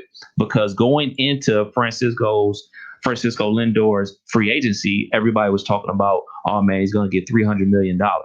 So if Francisco Lindor is a casualty of a contract situation because of COVID, then I'm thinking like, oh, I better cash out on whatever I can get. If other free agents out there in the NFL are taking quote unquote lower offers than what they were expected to get, then I probably would cash out and say, like you said, make it guaranteed money, whatever it's going to be, because we just don't know. You just talked about the salary cap, how things are fluctuating, and they don't know because there weren't fans in the stands this year. We weren't buying $10 beers and $18 hot dogs. Like all that money starts to come up missing. And you know they ain't going to take it out of their own pockets. The owner's not going to take it out of their pockets. You know who's going to face the consequences? The players. Like, hey, man, we ain't got it, man. Sorry, we can't offer you $35 million. We can only offer you 30. So those are the type of things that Baker's agent is going to have to look at when he's talking about a contract extension. For the Browns, I would say my cap would be $30 million. $30 million is what it should be. And again, when I was going back to Baker about, everything needs to be perfect. That's what it appears to be at this point. But the Baker Mayfield that played when things clicked, it was the Cincinnati Bengals game when everything just seemed to click offensively, everything just took off. Now, a lot of people try to say that was because of the fact that OBJ's out and the team's better without OBJ. I totally disagree. When you look at the fact that, Baker Mayfield at that time, all right, when you look at that time, Baker Mayfield, everything just clicked. He was moving the ball left to right. And besides, I don't think it's completely fair for me to say that he doesn't make guys better, because at the end of the day, Rashard Higgins isn't a quarterback that anyone around the league truly values, but there's something about the way Higgins and Baker play together that Baker has raised the value of Higgins. All right. Jarvis and Baker play real well together. So to say, I shouldn't say that the only way he wins is if everything's perfect. There's a lot of quarterbacks that are like that, but it should make you feel good that last year he had those pieces and it wasn't working, and that should have had you alarmed. This year it worked. So the fact that he can take guys and win with guys and win with talent, like last year bothered me because he had talent and couldn't win with it. Like that's a problem. That scares me. But the way he improved this year, seeing the improvement, no, absolutely not. So that proves coaching really matters. Vincent Wallace says quarterback's better than Baker. He believes Patrick Mahomes, Aaron Rodgers, Brady, Wilson, Ryan, Stafford, Tannehill, Dak, Lamar for sure. I don't know about Lamar for sure, but anyways, we'll get into that. Baker threw for more yards than Lamar, but that's not my point because Kev's going to kill me for saying that. He believes Herbert and Burrow will both be better in the long run. I don't believe that at all. I mean, Baker had just as good a rookie year as what Burrow and Justin Herbert had. So my point to that, Vincent, is I see why you're saying that, because you're coming off of the buzz of the season of Joe Burrow and Justin Herbert having great rookie years. Baker's numbers just as good as their rookie years. So I get why you're saying that, but everyone thought Baker was off ready to take over the world after his rookie year, and we saw them take a step back. A lot of reports that the Bengals are going to be stubborn this year and not address the offensive line. I just read a report today that the Bengals are going to take their chances again with the line that they have, which I found very interesting and laughable. So if you thought that was unbearable last season, Bengals fans, you better put your seatbelt on, put 2 seatbelts on, because it's going to be a long year for you if the Bengals don't address that offensive line as far as I'm concerned. But then he goes, he is in the same classes with Kyler Murray, Carr, Jones, Goff, and Wentz. Well, guess what? Wentz makes $32 million. Jared Goff makes $33.5 million. The going rate for a good quarterback in the NFL is $30 million. Brown's going to have to pay him $30 million. Yeah, see, and let's be clear. Ryan Tannehill makes about $29.5 million. He's read that $30 million. $30 million. Schrody, I hope you're listening. Because I give Ryan Tannehill a lot of crap just to, me and Schrody go back and forth all the time. He's a pretty good quarterback. But the thing is, I thought he was over. Like Tannehill didn't light it up last year. He wasn't like a guy that was moving the ball up and down the field at will, but he did this year. Ryan Tannehill might be why Baker decides not to sign an extension this offseason, because Ryan Tannehill made $30 million, and then this year the way he played very good. He played just as well as Josh Allen and some of those guys, but he didn't get as much attention for it because Derrick Henry gets all that attention. Right. Baker doesn't get a lot of the credit or attention he deserves because Nick Chubb, and I'm fine with that, rightfully so. So Ryan Tannehill makes $29.5. I think if Ryan Tannehill would have looked for that extension after this season, Ryan Tannehill could have got way more than that. Yeah. When I say way, I mean 2 to 3 more mil. Yeah, probably at 32. But that puts you in almost the top 6 conversation, which that's a big deal. I would take Ryan Tannehill over Kirk Cousins any day, and Kirk Cousins makes 4 more mil a year than Ryan Tannehill. And I'll take Baker Mayfield over Baker Mayfield over Kirk Cousins as far as that goes. But Carson Wentz. So here's the top 10 list of quarterbacks. And look, Patrick Mahomes, we're not even going to bring him up, but he's at $45 million. Deshaun Watson's at $39 million. All right. You have Russell Wilson at 35, and then Ben Roethlisberger at 34. And some of these contracts are the legacy contracts of, the NFL still does more of that than what the NBA and some of the leagues do at this point. Aaron Rodgers is at 33.5. I think that's a steal, by the way, because I think that the Packers, when we want to talk about roster restrictions for them, I don't want to hear that. I use they max paid their quarterback, but he's making $12 million less than the quarterback of the Chiefs, and he's as good as the quarterback of the Chiefs. He's about to win an MVP this year. Right. And I know that the Chiefs thing was about long term, but thank you for reminding me. 457-9464. I forgot. We're going to open up the phone lines. You've heard us yap enough. I want to hear you guys. 457-9464. Let's go to Dustin. Is that who this is? Yeah. Dustin, thanks for holding, man. How are you? Hey, I'm doing good, guys. So I'm not a Browns fan, but I was pulling for them. Obviously, anybody that can crack the Steelers the way they did is awesome. That being said, as far as Baker goes, he's a hard guy to figure out at this point in his career. Mm-hmm. But in my opinion, to a Browns fan, and I can look at this from an outsider's view. I mean, I'm in Ohio here, so I know a lot about them. But I'm not a fan of them, but they're on the news all the time. I pay attention to it. Mm-hmm. From a Browns perspective and a fan's perspective, when was the last time you guys have had a better quarterback than Baker Mayfield? We haven't. That's not the last time. I mean, I have to go. I mean, Bernie Kosar. We're talking decades. I see what you not like in the near future. Nothing relevant these last 2 decades. Nothing relevant these last 2 decades. Right. Now, that being said, this league is completely offensive driven. The NFL is pure offense.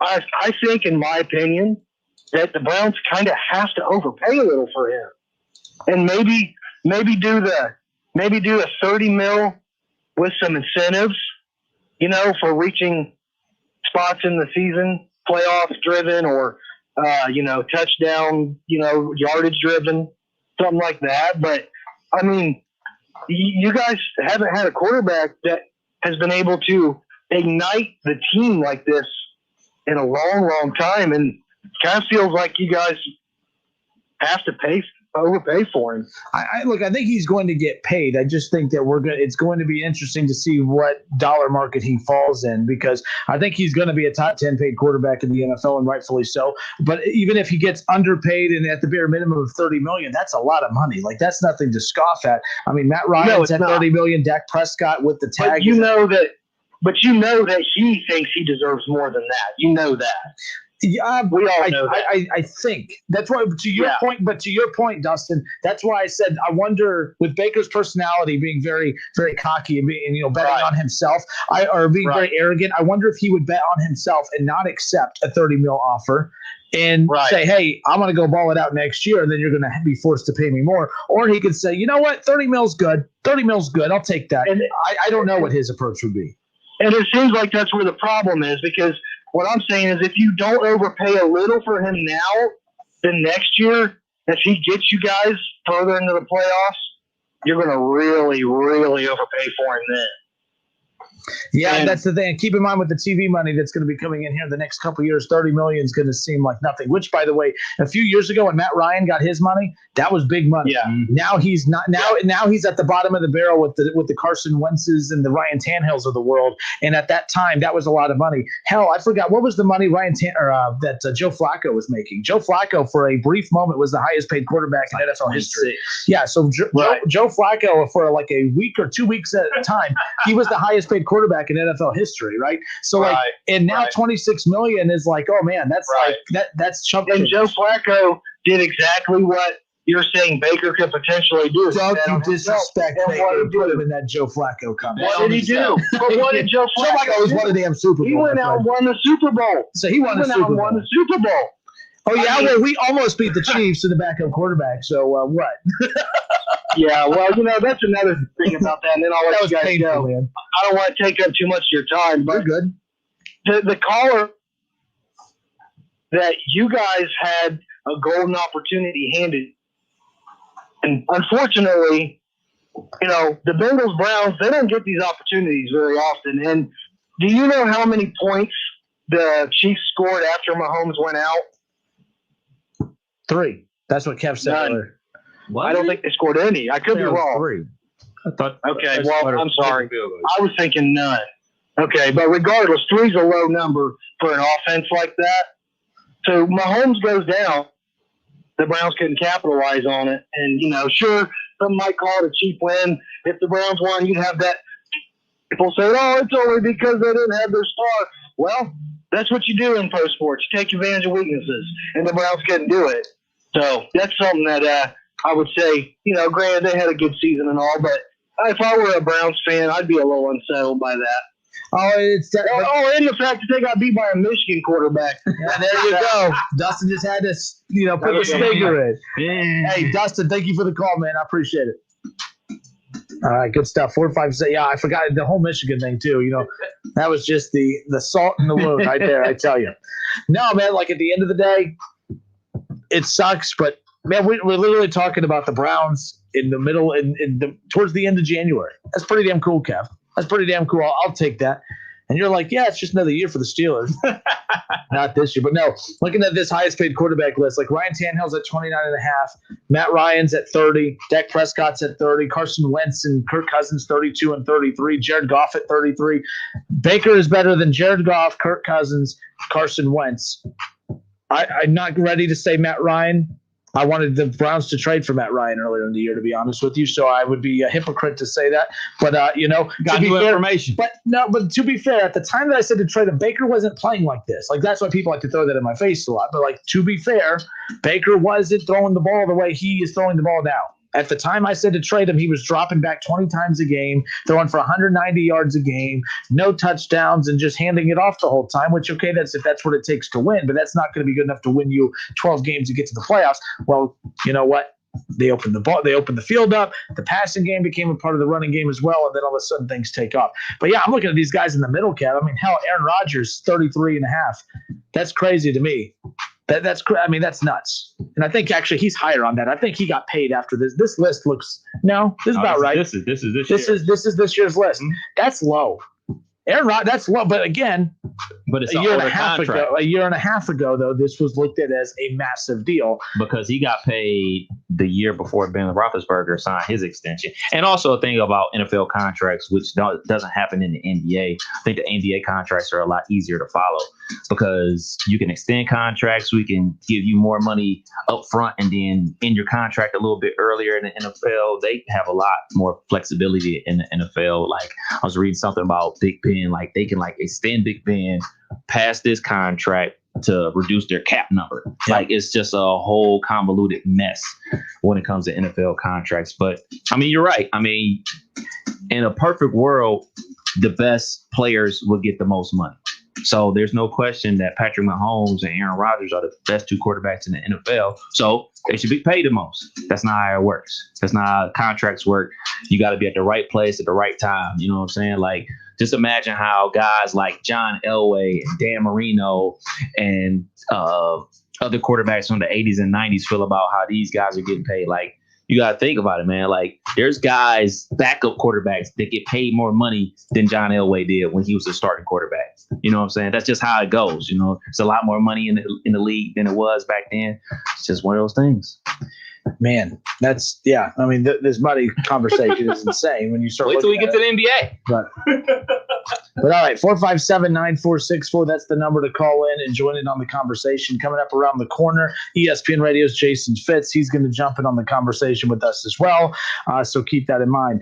Matthew, where do we go with this? Keith Tolliver on Facebook says Baker got exceptionally better. Keep in mind when I'm reading these, we are live on Facebook. If you're just tuning in, go to Facebook, search the Justin Kinner Show, like the page, or like the show, and of course, jump in on the conversation. We pull your profile picture and your comment and respond to you in the live video feed. So keep that in mind.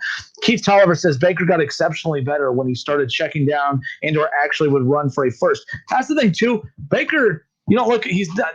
You don't draft him or sign him or design plays or make plays with his legs. But you know how many big plays he's made with his legs because he has the. I mean, it's just that's what you got to do to be a quarterback in today's NFL. You don't need to be a runner, but you do need to have the ability to scramble and make a play with your legs when you can. Baker throws a very accurate ball on the run, which is difficult to do for even the best quarterbacks in the NFL. And he's also able to pick up and get first downs on key big plays. He did that multiple times against the Chiefs this past weekend. Hell, in Week 17, he clinched the playoff berth by getting that first down by running forward against Pittsburgh to get to the play. He's made some big runs. Another thing that he pointed out, the check down, that's something that we talked about with Justin Fields. Like, he doesn't look for the check down. And in the one game that he checked the ball down, it's funny how that works. Oh, man, look how easy this is. I just drop it off to you, and you just run for a whole bunch of yards. That's pretty cool. Good for my stats. Matthew Gaines Cav says, is there a possibility that Baker will understand the importance of having pieces around him and work out a deal that doesn't hamstring Get that money, the Bake. team? Get that money, Bake. That ain't your problem. That is the front office problem. Do not take no discount. But the quarterbacks that work with their teams like that have the most success. I'm telling you, it's not a secret. The people, who was the Tom Brady? Who was the Patriot way? The Patriot way was Tom Brady never taking the max dollar. I'm not saying because his wife is a supermodel. But again, we talk about all the time searching for things that work, and the things that work are that, and then we sit here wondering why it doesn't. It's a crappy thing to put all the responsibility on the player, but it's not a secret, and it's not a coincidence. The numbers don't lie. A top five, it's been a top five. Any quarterback in the top five in salary has never made it to the Super Bowl. And even this year, let's say Aaron Rodgers. Aaron Rodgers would be the first. He's top five right now. It's top three. The stat is top three. No quarterback has ever made it to the Super Bowl being top three in payroll and salary. Now, Patrick Mahomes will get there technically, but this season, if they get this season, the money is still a part of the rookie contract initially. Like if he does it next year, that's where that's really going to be of significance. Russell Wilson had a shot at $35 million, but he got eliminated. Big Ben at $34 million. He's in the fourth. So the stat is no quarterback has ever been in the top three salary-wise has ever won or made it to a Super Bowl. So I found that interesting. Don't do that because that matters. Again, I'm not saying, but like, how people always like to equate, like, oh man, they get paid a lot of money to play a children's game. I'm a real American working in the union and everything like that. You wouldn't take a discount to work at your job. So why these dudes got to take a discount too? They have shown their abilities to be valuable to their teams. They have shown their ability to perform on the field. They're doing their part. They deserve to get paid. Baker, go get your $30 million, man. In ones. Hey, Chris, go away. How about that? That's to you, Schlop. If you want to have sloppy comments, you can go be sloppy somewhere else. I'm just throwing that out there. That's for you. I've been doing good today. I ain't going to put up with people's stupidity on a Tuesday or whatever the hell day it is. It was a vacation day for us yesterday, just like it was for you. If you want to be as miserable on a Tuesday as you were yesterday, go be miserable somewhere else. We're trying to have fun here. We don't have time for people like you, so go away. How about that? We good? So anyway, tell me, are you good? I was in the middle of arguing with Kevin. I completely got sidetracked dealing with that stupidity over there. All right, we'll be back in a moment. Don't go anywhere. Jason Fitz, ESPN, joins us next.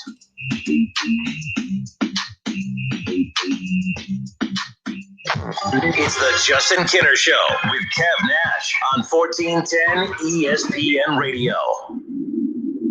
ESPN 1410 Wing AM weather. This afternoon will be partly cloudy, a high near 38. Tonight's going to be mostly cloudy with a chance of snow, a low around 24. And tomorrow will be mostly cloudy with a chance of flurries, a high near 32. I'm Pete Spivak for 1410 ESPN Radio. Does learning a language feel like this? No habla español? Hablo. It's hablo? Yes. It's hablo. When you learn a language, you want to actually use it. Babbel is designed with that goal in mind. Since my husband is from Guatemala, I'll apply what I've learned in Babbel to our real life situations. The app is so easy to use and it's so practical. It helps you learn things that you will actually need. Babbel, language for life. Celebrating 10 million subscriptions sold. Now try Babbel for free at Babbel.com. That's Babbel.com. Babbel.com. Guys, you know that new Untuck It shirt you've been eyeing? Well, you can save on your favorite styles with the new winter clearance event going on right now at Untuck It's 80+ stores and Untuckit.com. Untuck It shirts were designed to be worn untucked. They fall at that just right length so you can feel comfortable and look sharp. Save on our top button downs, including wrinkle-free, performance, flannels, and more. Perfect for right now. So don't wait. Save on your favorite styles on clearance today at your nearest Untuck It store or at Untuckit.com. Beachcombing, baking cookies, learning French. Aren't these what you'd rather be doing than thinking about your Medicare prescriptions? Well, Walgreens is here to help you get back to it with convenient refill and pickup options, expert pharmacists to answer all your questions, and Medicare copays as low as $0. Zero. Which is also the number of cares in the world you'll have as you stroll the beach, eating cookies and speaking French. Oh la la. Walgreens. $0 copays apply to Tier 1 generic drugs and select plans where Walgreens is a preferred pharmacy. Listening to this Allstate commercial about savings might be the hardest thing about getting those savings. Save for simply becoming an Allstate customer. Save more for adding DriveWise. And save even more for driving safely. Visit Allstate.com or contact your local agent for a quote today. Allstate. Minimum effort, maximum reward. Not available in every state. New customer savings based on early signing discount. DriveWise is an optional feature. Savings vary based on how you buy. Subject to terms and conditions. Allstate Fire and Casualty Insurance Company and affiliates. Northbrook, Illinois. Have big plans for your laundry room? So does Lowe's. Right now, save big on a Samsung large capacity top load washer and dryer that was $949 and now is just $679 each. Samsung's newest washing machine comes in a stylish champagne finish and has more capacity for large loads to cut down on wash time. And with the innovative Samsung dryer, set sensor dry to help dry clothes more evenly. Shop at Lowe's now with free delivery. Valid through 1/20, U.S. only.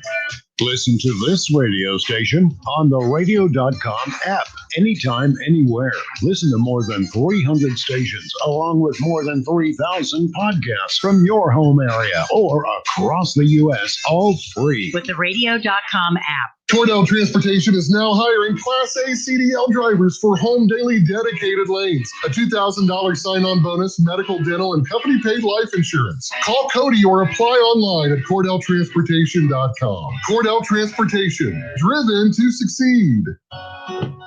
The Montgomery County Veterans Service Commission is here to assist veterans during this COVID-19 pandemic. Even though we are not meeting face-to-face, we are here for you. We understand it is a difficult time with this virus threat and the strain of implementing social distancing. For those Montgomery County veterans who have lost their source of income due to their employers having to close or reduce their business hours due to the COVID-19 pandemic, you may be eligible for COVID-19 Special Financial Relief Assistance. Please contact the Montgomery County Veterans Service Commission at 937-225-4801 Monday through Friday for more information or to have an application sent to you. You can also visit mcvsc.org. The Montgomery County Veterans Service Commission is here to help Montgomery County veterans during the COVID-19 crisis. Call 937-225-4801 Monday through Friday or visit them online at mcvsc.org. The Rocket Mortgage Super Bowl Squares Sweepstakes is back. It's the largest official game of Super Bowl Squares ever with millions of dollars in prizes. And best of all, it's free to enter. Every score change, someone wins $50,000. Just enter for free at RocketMortgageSquares.com and it could be you. Touchdowns, field goals, safeties, extra points. Every single score change will draw one lucky winner from the square to win $50,000. Plus, 2 grand prize winners will win $500,000 they could use toward their dream home. One way to enter, 2 ways to win. See rules and enter for free at RocketMortgageSquares.com. Then tune into the Super Bowl on February 7th to see if you bring home some dough. Rocket Mortgage, official mortgage sponsor of Super Bowl 55. No purchase necessary. Legal residence of the 50 U.S. and D.C. of age of majority. Ends 2/4/2021, 11:59 p.m. Eastern. Equal housing lender licensed in all 50 states and MLS number 3030. The NFL entities as defined in the official rules is not offered to sponsor this promotion in any way. New to the Wendy's 2 for $5 lineup is their classic chicken sandwich. Go grab a 2 for $5 deal and pick 2 faves like a Dave Single, Nugs, and now the classic chicken sandwich 2 for $5. Price and participation may vary. Limited time.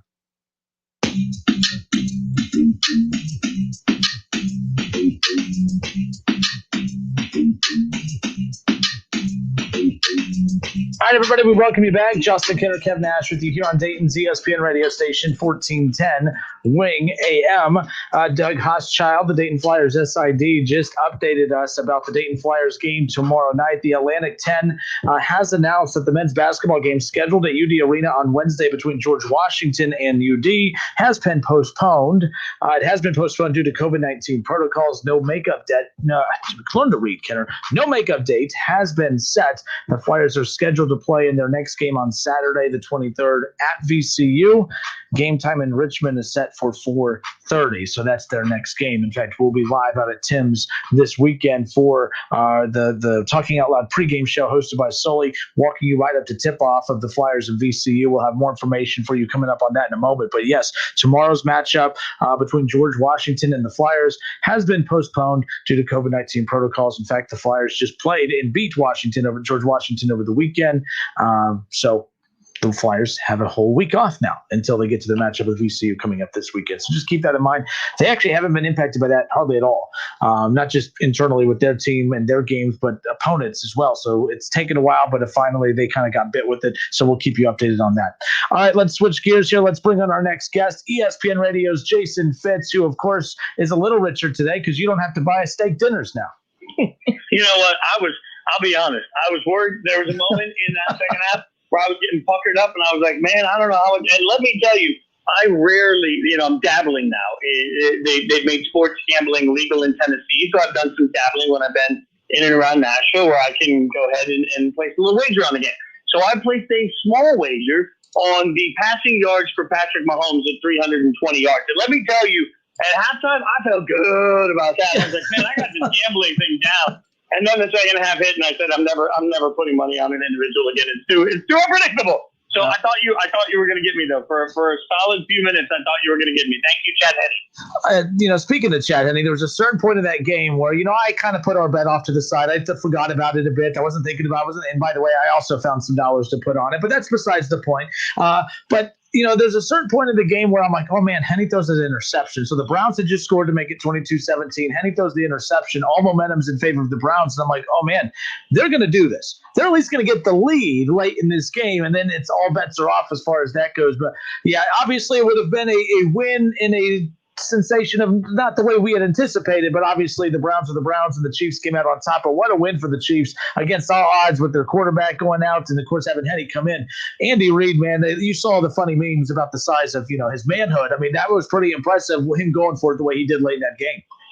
Well, not only that, but to do it with your backup quarterback and to snap the ball earlier than, like, if you listen to the count beforehand, you could hear Henne talking about the clock, and then they unexpectedly snapped it. I mean, it was a stunner. Everything about the way that play went down was a stunner. And look, to be real, that's one of those moments that if any of our favorite teams did that and it was incomplete and you lost the game, then we'd be saying our coach is a bum and an idiot. But when you're Andy Reid, you just don't care. I mean, and that's what we've seen. Like, you would expect that with Mahomes. But when you got Chad Henne in there and you're putting the ball in Henne's hand on a rollout where he's got to complete it on the move, I mean, I was stunned by the play call, by everything that they did in that moment. It was perfect because it worked, and it's a reminder that you don't beat the Chiefs just by having a better quarterback than they do for one particular day. You got to have a better coach than they do, and that's difficult. How should Browns fans feel about this season? Well, I mean, this is a stinging answer because I think it's a very talented team, and Stefanski's turned out to be a very good coach. So there's a lot to be really excited by. I'll always go back to my experience. This is sort of the moment I give everybody just a little bit of a warning, because I remember in 2016, I was sitting down with my wife, and I was like, man, I don't know which jersey to get. Do I get Mack, Carr, or Cooper? Because for the next 5 years, the Raiders are going to be the team in the AFC West. Everything is good. They were 12-4 coming off of one of those years where they won every unimaginable way. And, while the Browns are a very good team and they have a lot of talent, I still think you have to win when you're in your window. This year they had that opportunity. I think Browns fans should be a little bit saddened by the fact they weren't able to take the next step this year, even though they got farther than usual, because nothing in the NFL is guaranteed. And realistically, I mean, if you're the Browns, you feel like you've got a good team, but you also got to look around and say, well, so do the Ravens. And the Bengals are going to get better. And whether it's the Bengals or not, the Bengals are going to get better. So, I look at the division thinking things aren't going to get easier. They're going to have to keep grinding and hope that they can pop through. So there's a moment of appreciation for this year, but also a moment of opportunity lost. Because if you go back and look the last few years, there's a lot of teams, the Raiders, the Bears, the Jags, that all thought that they were on the precipice of being good for several years in a row, and it just didn't work out that way. Kev and I were, 22 points. The Cleveland Browns give up 22 points. And I feel like we were watching two different games because Kev and I started out the show a little heated, and ultimately we're just all arguing the same thing. But 22 points on paper, if you're just a box score, fan of football, man, the Browns defense showed up. They shut down the Kansas City Chiefs offense. Sure, there was no Patrick Mahomes in the second half, but you still shut them down. I feel like that defense was just straight up garbage. I told Kev, I tweeted out at a certain point during the game, I felt like I was watching Alabama against Ohio State in the national title game. Kansas City, the Chiefs were moving the ball at will. The points didn't necessarily match the dominance that I felt I was watching as far as the offense of the Chiefs is concerned. How would you break down the defensive effort of the Browns, who I felt like they were playing a damn prevent defense from the first play of the game? I agree with you 1,000%. Look, the Chiefs didn't have great rhythm, and they got into the red zone and kept settling for field goals, which is not something we're used to seeing from them, right? So you look at the Chiefs, and this has been my knock on Kansas City all year. They remind me of the Lakers in the bubble. Like, when they care, they are unbeatable, and then they look bored for a while. So I expected them to come out and be lights out in this game. They really weren't. Their defense held up better than I expected their defense to hold up in the first half, but I also was a little curious of the Browns' game plan going into that one. I thought it was a little surprising that they weren't just trying to run the ball down the throats more of the Chiefs, because we know that works. But for the Browns defensively, I felt like they were lucky to get out of the first half not down by 3 touchdowns. The ability for Mahomes and the Chiefs to just get yards in big plays whenever they wanted was stunning to watch. So, kudos to them for making it a game at the end, but let's not pretend that the first half looked like it wasn't a predictable outcome. So the big question is to sign Baker now or to sign Baker later? What should the Browns do?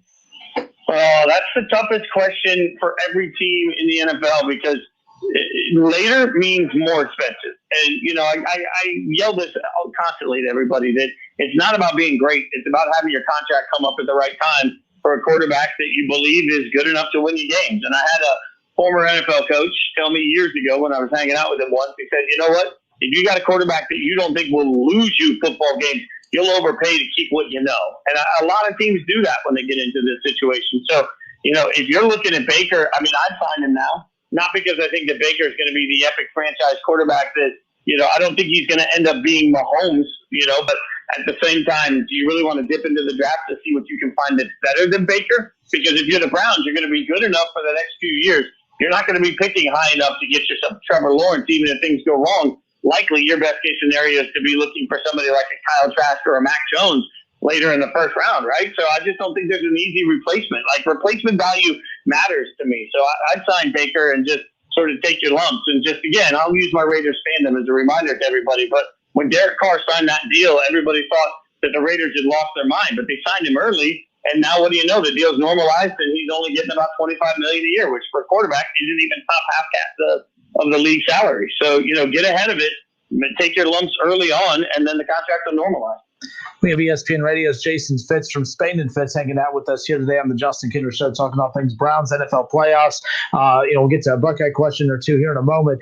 But staying in the AFC real quick, Jason, you see the Browns, they squandered an opportunity with Patrick Mahomes going out, and they only lost 22-17. But I'm looking at the other AFC playoff game. The Baltimore Ravens, you hold a explosive Bills offense to only 17 points. You are the Baltimore Ravens. You have reigning MVP in Lamar Jackson, and you lose, only giving up 17 points. You only put 3 on the board. The Browns, the Ravens, which team do you believe squandered a bigger opportunity in the AFC divisional round, in your opinion? The Ravens, and you're 1,000% right. You held a dynamic offense to 17 points. Your defense came in lights out. And yet again, you just didn't seem to have any identity offensively, any idea what you're doing offensively. At some point, this is oversimplification, but you guys know that I believe that when you've got a young quarterback that you trust, you have an obligation to get that young quarterback weapons and then see who he can be. And that's what the Bills have done. The smartest thing that the Bills did was they let Josh Allen grow sort of in a bubble. They didn't care about anybody else's opinion. Then they added dynamic pieces around them. And what do you know? Bam, we have the Bills with an explosive offense. For the Ravens, what is their identity at this point? How are they generating yards? Yes, they have a former MVP at quarterback that at times looks absolutely spectacular. But if you need 5 yards from Lamar Jackson, what's the one play that you cannot stop them on? We all know that there are certain plays when you see Mahomes roll out, that they're going to run this. They showed you 15,000 times on the broadcast, that one little skinny play that they're going to play, right? Like, we all know that. But it speaks to, okay, there are certain moments that you say, as a team, this is who we are, and this is how we impose our will. And that's what the Browns, when the Browns were playing the best, it was when they realized, hey, we got running backs that are going to be able to just wear you down and kick your butt, and we'll take our shots when we get them. For the Ravens, I don't know what the answer to that is. Like, Every once in a while, you'll find a team that's not disciplined enough to stop the run or stop Lamar from rolling out. Other than that, they just don't have a lot. So I think they need an entire new game plan, and they absolutely squandered their opportunity. So how could they do that? What is it that the Ravens could do? Maybe it's an Eric Bieniemy. Maybe, just maybe, what I predicted at the beginning of the season actually might have some legs to it. I haven't heard it one dang place, and I'm surprised. Look, I don't think Harbaugh's a bad coach at all. I just think when you're at a place long enough, the voice, starts falling on deaf ears a little bit. I think Harbaugh would be swooped up pretty quickly elsewhere.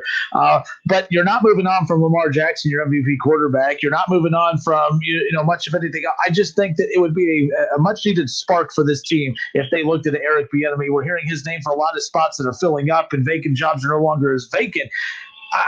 It's weird. I'm not advocating to fire Harbaugh. I'm more so advocating to hire Bieniemy, but you can't do one without the other. So, but that to me, it would be a spark in the offense for the Ravens that I think they're looking for, instead of this dry approach of just hoping Lamar can run you to a Super Bowl.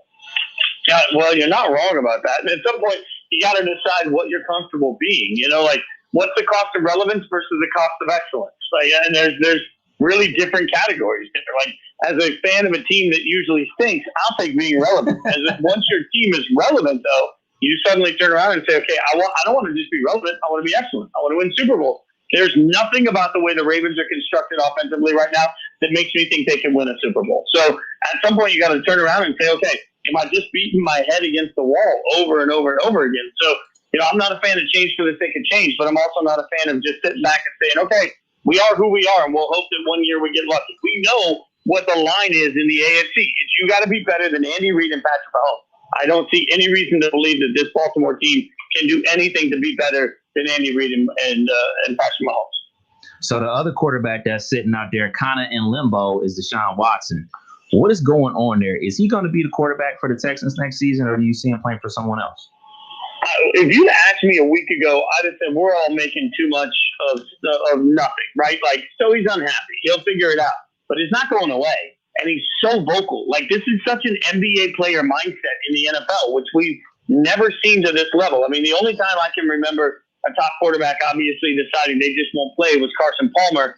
And obviously, for the Bengals, he just said, no, I'm out. But it's rare to see somebody with Deshaun Watson's bank account that turns around and says, you know what? I'm not sure I want to deal with this anymore. Now the Texans got to fix it, and they haven't done anything the right way to actually fix it. So, yeah, I think he's on the open market. And frankly, if I'm a team that's on the verge, because there's no trade clause, you got to be a team that you believe is going to be a playoff contending team. If I'm a playoff contending team, and you tell me I have to give up every first and second round pick for the next 3 to 5 years in order to get Deshaun, I'm doing it. And I'm not even blinking, because I got a scouting department and a GM that should be able to build with the 3rd, 4th, 5th, 6th, 7th round draft picks, build value that way. But you got a quarterback in the peak of his career that's got 14, 15 years left in this league that will make you a playoff caliber team year in and year out if you don't just completely Texan it up. I would absolutely take that all day. If you told me that my beloved Raiders were giving up all their first and seconds for the next 5 years, but they got Deshaun Watson, I'd take it.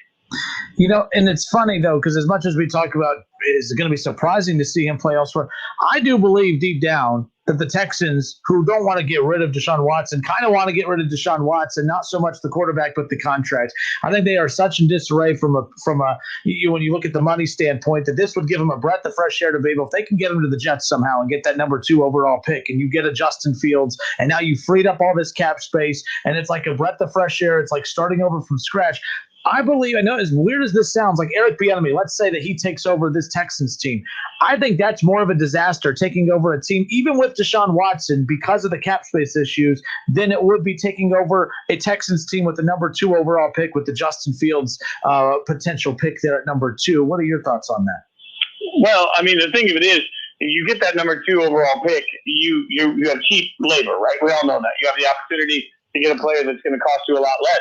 But, man, I mean, I just keep looking at the draft, and I think we take for granted what a crapshoot it is. Yep. I mean, Baker's a perfect example. Year 1, he's a world beater. Year 2, everybody thinks he stinks. Year 3, now, well, what are we going to do? We're going to sign him more. You know what I mean?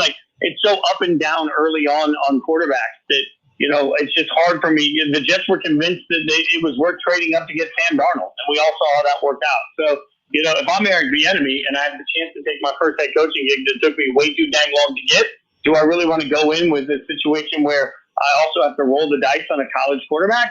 I mean, that would make me nervous. And guys, I don't think this is just a Deshaun conversation either. I don't know why nobody's talking about the other quarterback in the state of Texas. I mean, at some point, there's nothing secure and known about Dak's future. So I think both quarterbacks in the state of Texas are up for play and up for grabs on the trade market by the time we hit the draft. Wow. That's just crazy. So who you got, man? Who you got in the NFC and AFC championships games? Who's going to the Super Bowl? I'm taking the Chiefs because I think we all think Mahomes is going to play. And even if he has a bum toe and, a weird neck and, whatever else is going on, like he's still Mahomes. So I'm not going to bet against Andy Reid and Kansas City. I do really love Buffalo, and I'd love to see the Bills win because Bills Mafia is just so awesome to root for. But I think the Chiefs go. And the tougher one on the other side, I picked the Saints to beat the Tampa Bay, and I was obviously wrong. But, man, I just kept watching that Packers game, and the way Aaron Rodgers is playing right now, like nothing's wrong. Like nothing, he doesn't make mistakes. Everything just feels like he does the right thing every time. And the way that Matt LaFleur has built that offense, it's hard for me to say that Aaron Rodgers won't be in there. So I'm going to go with Packers taking on the Chiefs. Although if I was just going from a fan mindset, I really think the concept of the Bills making it to the Super Bowl and having to beat Brady to win it would be the ultimate troll. So I wish we were getting that, but I think we're getting Kansas City versus Green Bay. All right, as we send you out here, and again, we have ESPN Radio's Jason Fitz with us here. As we send you out with this, just with you working so closely with a lot of former players at ESPN. Urban Meyer to Jacksonville, it sounds great. He's a name, he's a winner, he wins everywhere he goes, but that's at college. We all know the differences in the two.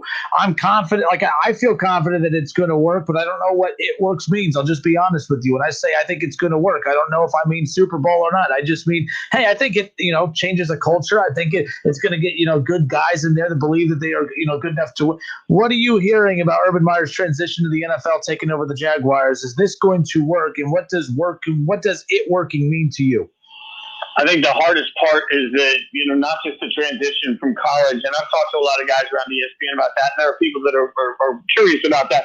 I'm not as worried about it simply because we see more college concepts coming into the NFL level, especially offensively right now. So I think it can work. My concern is that I talked to one college football person that I know well, and he said he's never met anybody in his life that took losses more personally than Urban Meyer, not just on the field, but even a loss in recruiting, that it actually eats at him in such a way that there's a thought that part of what hurts, his health issues has been the mental wear and tear that comes from losing. And if that's the case, he's going to Jacksonville. They're not going to, Trevor Lawrence is going to be great, but that roster's still garbage. So he's going to lose a lot of games the first couple of years, I think.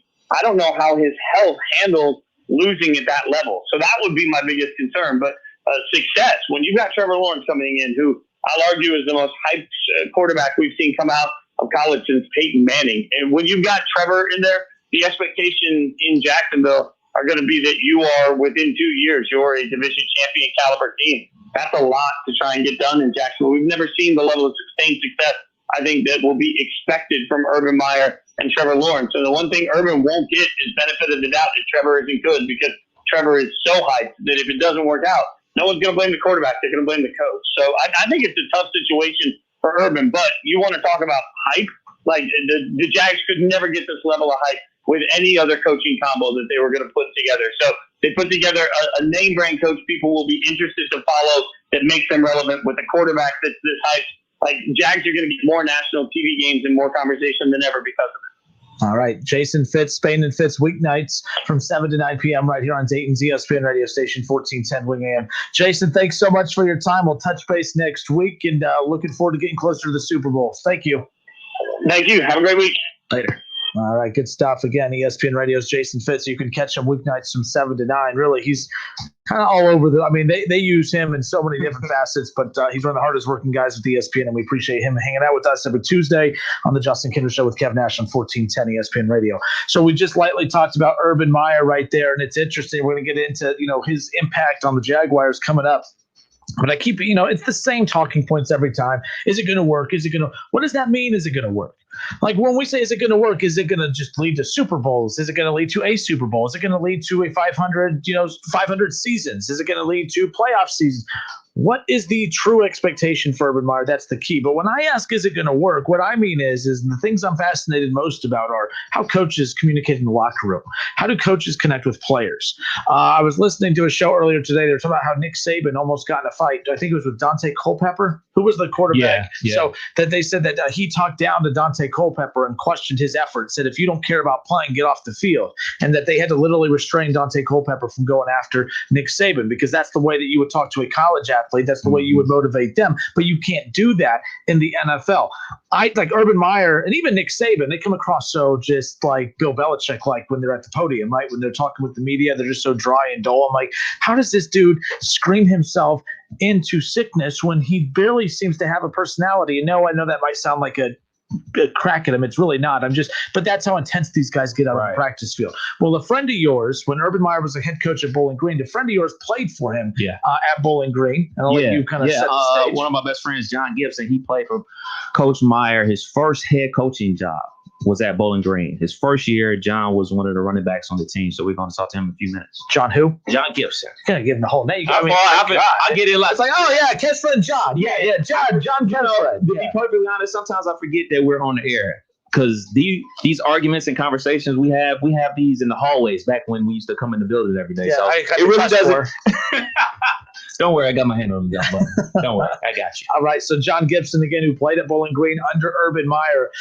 We wanted to bring him on. He's a very good friend of Kev's. And I just want to get some insight as far as him taking us back to the first time, his first practice that he remembers Urban Meyer stepping foot out on the field and what was instantly different. Because that's what I'm curious about Urban in the NFL. Now, Urban Meyer today is probably different than the Urban Meyer that your friend played for, but let's be clear. The end game has always been the same, and that's to win. And how do you go about doing that? But yeah, I'm very curious about that. How do you change how you talk to college athletes to the pros, how that's going to translate? So we'll talk with, again, John Gibson, Kev's friend, played at Bowling Green for Urban Meyer. We'll talk about some stories there when we come back. Don't go anywhere.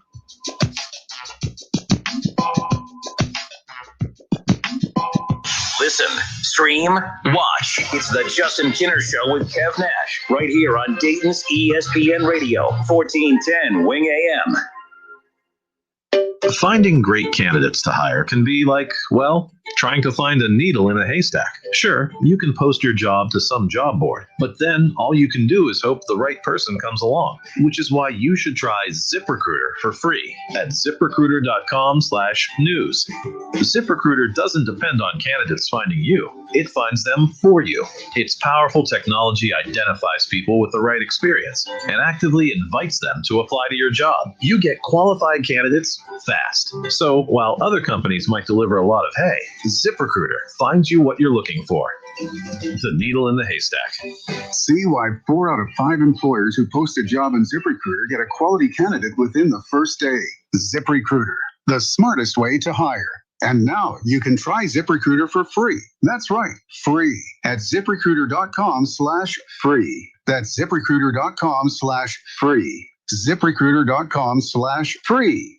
When you bundle your home, auto, and life insurance with Allstate, you could save. What if I bundle my auto, home, and life insurance?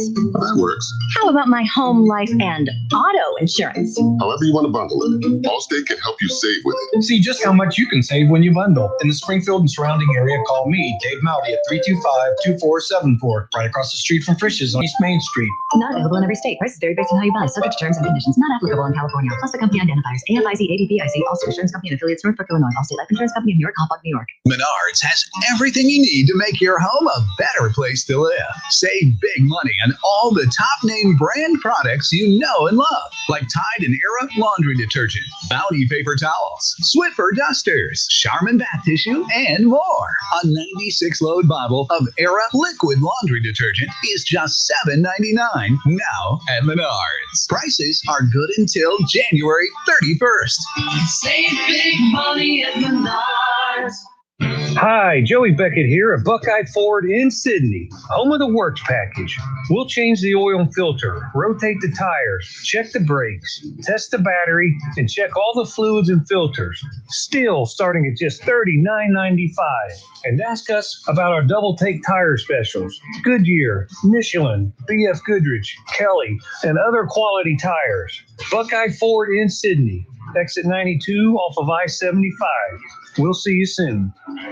OHMB 803342, NMLS 304138. Do you need help with a loan to purchase or refinance your home? Have you applied for a home loan and been told you do not qualify for a loan? Are you a first-time buyer and have questions regarding the home buying process? Are you considering refinancing your existing home? Do you live in Ohio, Kentucky, Indiana, Florida, or South Carolina? If you answered yes to any of the above questions, you need to call Forrest Ferris at 3rd Street Financial Home Loans at 513-320-5911, who is available 7 days a week to help you. We're 3rd Street Financial Home Loans, and Forrest Ferris specializes in approving home loans banks and other lenders cannot or will not approve. Some of our clients might have low credit scores, been through a divorce, want to buy a home for sale by owner, are in a land contract, or dealing with probate or estate homes. Call Forrest now for a free estimate, 513-320-5911. That's 513-320-5911. Offer valid for purchase or refinancing of homes located in Ohio, Kentucky, Indiana, Florida, and South Carolina only. Minimum loan amount $60,000.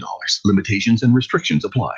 Hello, it's John Kozik, founder and president of TurboTrack Realty, and I buy houses as is, fast for cash. Call me today for an all-cash offer on any of your properties, and we can close within days at 614-362-2000, 362-2000. Do you own a property that's outdated and needs thousands of dollars in repairs? Great, I'll buy it. I'm a private real estate investor who can solve your real estate problems fast for cash. Do you want to sell and just be done with it? Okay, great. I buy vacant properties, boarded up houses, pre-foreclosures, and inherited properties. I also buy apartment buildings, rental portfolios, divorce homes. I even buy my tenant won't pay me the rent houses. I look forward to solving your real estate problems today. Give me a call for an all-cash offer at 614-362-2000, 614-362-2000.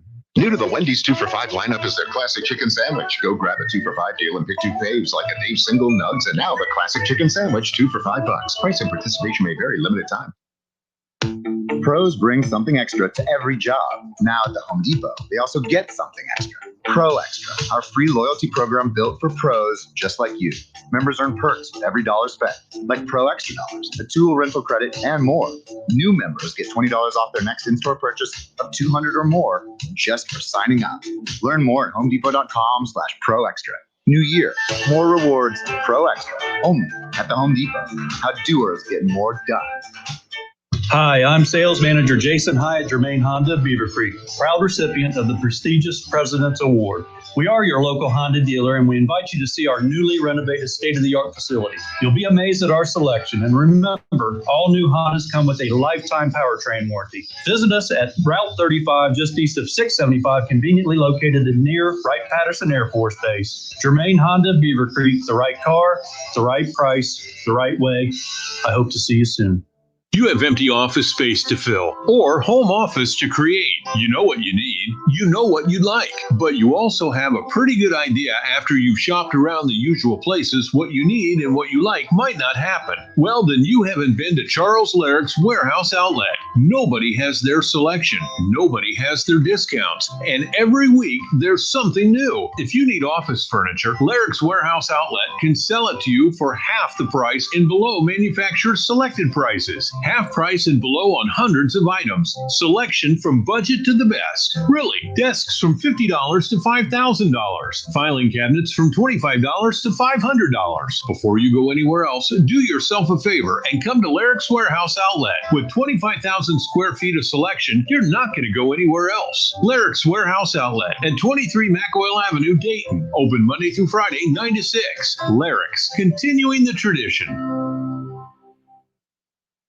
KTH Parts Industries in St. Paris, Ohio has immediate openings for second and third shift production associates. KTH promotes from within, offers an attractive benefits package, including medical, dental, 401k, attendance bonus, and a competitive wage, starting at just over $17 per hour with annual increases. During the month of January, KTH will be hosting walk-in interviews every day from 7:30 a.m. through 3 p.m. Please bring a resume and photo ID to apply or see other career opportunities at kth.net. KTH is an equal opportunity employer. My name is Cade Courtney, and this is my new show, Can You Survive This Podcast? I'll be drawing on my years as a former Navy SEAL platoon commander, sniper, and CIA contractor. The show is designed to teach you techniques that will increase your chances of survival if you happen to find yourself or your family in any life-threatening disaster scenario imaginable. Subscribe and listen for free on Spotify. Can You Survive This Podcast? Make it a new family habit to take your temperature with the Exergen Temporal Scanner before dinner and in the morning. It's the #1 thermometer used and recommended by hospitals, doctors, and nurses. WING 1410 Dayton. Dayton's ESPN Radio. It's the Justin Kinner Show, live here on ESPN Dayton, 1410 Wing AM. Tweet the show at 1410 Kinner or give us a call at 457-9464. We now send you to the Wing Studios in Kettering. Here's your host, Justin Kinner.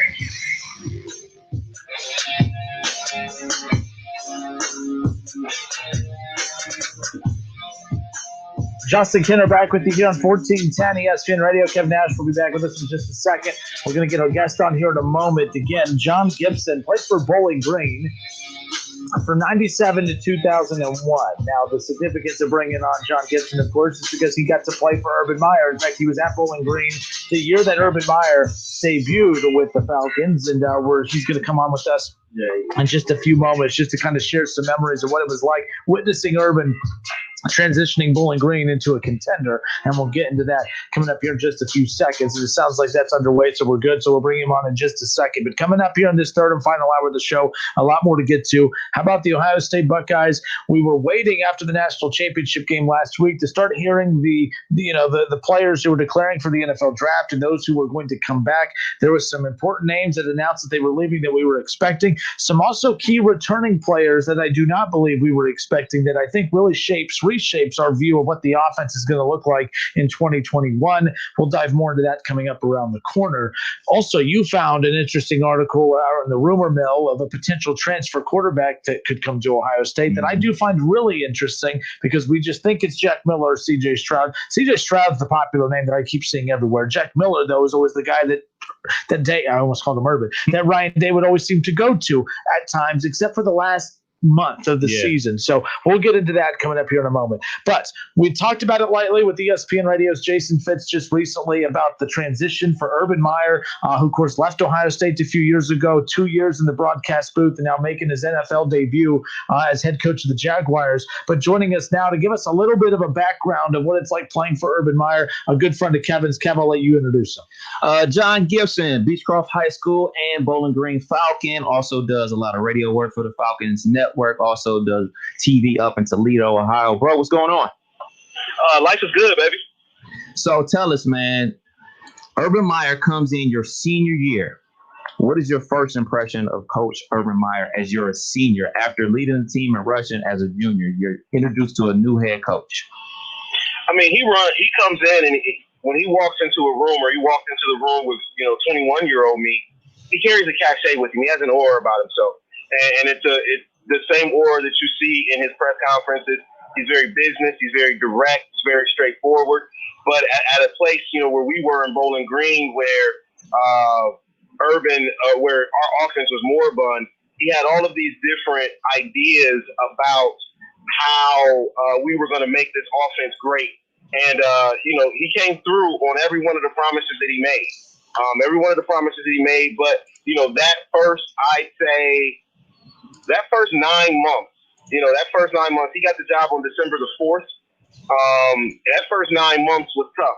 I am one of the unfortunate souls that had to live through that workout where he locked the doors to the turf room and pulled the trash cans out, and guys quit that day. Like, that was about 2 weeks after he got the job. So I lived through that. And when he talks about it, I heard him talk about it recently. He said some of the stuff that I did at Bowling Green, I couldn't get away with today. And I think that's the biggest reason why he's with the Jacksonville Jaguars right now. 2 quick points. Obviously, you were coming off a major shoulder injury going into your senior year, and also the offense was changing. This is, hard to believe, but this is 20 years ago, bro. You're coming from a I formation situation. You get the ball out the I, you hit the A gap, and you just go up the gap. And now Urban Meyer's bringing in a spread offense. You know, people look at college football today, spread offense is everywhere, but this is a brand new offense for you not only to be learning, but you're coming off a shoulder injury. Well, yeah, I tell you what, it sucked. My first, like, I was always a guy who really got better in between, you know, in between the seasons. I got a lot better in spring, and I did not practice at all in spring. When I came back in camp, I was fifth on the depth chart. I was sitting behind two freshmen, and I ran up to Urban. I said, you know, I didn't ask you about my position on the depth chart. I said, well, if I'm only going to be fifth on the depth chart, put me on special teams. You know, it's my senior year. So I wound up on all special teams, and you know, and eventually worked my way to a 1A, 1B type starting role as a running back. But you know, that the offense, he didn't believe it. He didn't know if it was going to work. Like, he'd heard, you know, he hadn't tried it. He came from Notre Dame. He had never tried it. He didn't know it was going to work, but we drilled it and drilled it and drilled it and timed it and worked it out. And eventually, I mean, it did big things. You know, kind of set a renaissance of Bowling Green football in order. And you know, took my senior team from a 2-9 team my junior year to 8-3. John, I'm curious, you know, Urban Meyer, when we see, you know, we know him from just what we see when he addresses the media, he is the media or was the media up until, last week when he signed the dotted line to be the contract of the Jaguars, but he's very monotone. He's very dry. He's not dull, but he's not like, he just captivates you with the way he has control of the room, as you mentioned earlier. But I'm curious, that's not who Urban Meyer is as a coach out on the practice field. What is he like when he's in, like, see, you're laughing, but I can't picture it. Like, I'm fascinated by coaches. Like, coaching to me fascinates me. I wanted to be a coach, but I wasn't good enough as an athlete to even get into anything coaching-wise. But I'm just curious, what is Urban like on the practice field on game day? Let's say, John, you screwed up a drill. Urban Meyer's not coming at you calmly with an iPad drawing it on the board of how to do it correctly, correct? I mean, he's lighting your ass up, I'm assuming. Oh, no, like, he's in your face. Like, you know, one of my best friends on the team actually got kicked off the team because him and Urban got into an altercation on the practice field. Urban is, you know, the guy that you see in the press room, the guy that's being interviewed, that deadpan, very straightforward, that is Urban. But the Urban that you get on the practice field expects everything to be done and expects everything to be done right. He's very much a type A personality. He wants everything done. He wants everything done right. He wants it done to his specifications. And so, you know, it's one of those things where you learn very quickly there's not going to be any lotion on the field, or you won't be on the field. There's not going to be, you know, I had a meeting with Urban. I had a shoulder surgery going into or during the winter conditioning going into my senior year, and it hadn't properly healed when we got into spring ball. So I practiced for about a week and a half during spring ball, and he told me, he called me at home and said, come to my office. I come to his office. He said, man, I had this film set up and I was going to show you what you look like. I see you in the locker room. You don't look happy. And I told him, I said, Coach, look, I was not a speed guy. I was a power guy. And if I've only got one shoulder, I can't run anybody over. And that's what I do very well. And I told him, I was like, I'm hurt. He said, okay, fine. You're going to sit out the rest of spring ball. You're going to come back in the fall a monster, or you will never touch my field. And that was our deal. And when I left that spring, my max bench press was 115 pounds for 8. And when I got back, and by the time we got back in August, I was up to about 285 for 8. You know, and it was just me getting healthy. But he put it in my head, hey, you're not going to play if you're not right. And so I knew that at that point in time that I had to get right. And then we saw, you know, during spring ball, during camp, you know, you miss a block. No, he's going to get up in your face and demonstrate it with you. This is how you're supposed to block. This is how you're supposed to do it. And that's the way he was. On the practice field, things were intense. You were focused. Now, mind you, we had fun. And, you know, I remember one team meeting where Urban, he had us so keyed in. This is, 3-4 weeks into the season. He told a joke during a team meeting and nobody laughed. And to the point he looked at us and said, come on, guys, that's a joke. You can laugh. And we were like, oh, and then we're right back to being serious. You know, like, the worst thing to do with on an Urban Meyer team was to be get the film room on Monday mornings. Film sessions were special teams, and Urban led the special teams meeting. And we watched every cut up of special teams. And if you were loafing on special teams, you got undressed at 7 a.m. in front of the whole team, the staff, to the point where some guys couldn't take it. Like, but that's what you knew that if you didn't give effort on special teams, it was going to be hell to pay. And see, that's earlier when you said, he goes, you do it, you're a monster, or you're not on my football field. He pulls that in the NFL. I should say pulls that as if there's something wrong with it. But if he does pull that, I guess, with an NFL player, how is that going to work? And this isn't really an Urban Meyer question. This is what fascinates me about Pete Carroll going back to the NFL, or Nick Saban. And I've heard the Nick Saban stories about him and Dante Culpepper nearly getting into a fight because Nick Saban tried to bark demands the way you would if you were in college. That has to be a tough transition. I mean, that's where I see that being the biggest question mark. Urban knows the game. He knows how to lead men. He knows how to lead a team. To me, it's can he find a balance of how to do what has got him to this point of being great and also doing it in a manner that will translate into the NFL game where you're not screaming at guys, but also trying to get the best out of them at the same time. I'll give you a story. I went to see Ohio State practice probably about I'd say about 4 or 5 years ago. Coach Greg Strujawa, I was one of my favorite coaches on that staff when Urban came over, and he was the offensive line coach there. Urban was there, and I happened to walk into the facility, the Woody Hayes facility, the same time they were going out to practice. So I had a short conversation with Urban. And, but during that practice, I was sitting there watching. It was interesting. I'm sitting there with Jim Lachey watching practice. And, Jim Lachey and my uncle were at Ohio State at the same time. Butch Reynolds is my uncle, former world record holder in the 400-meter dash. So he was asking me about my uncle, and we're sitting there watching practice. And there was a fight on the practice field. And Urban, the fight broke up. And I cannot remember this kid's name. He was a running back. He's a very good running back.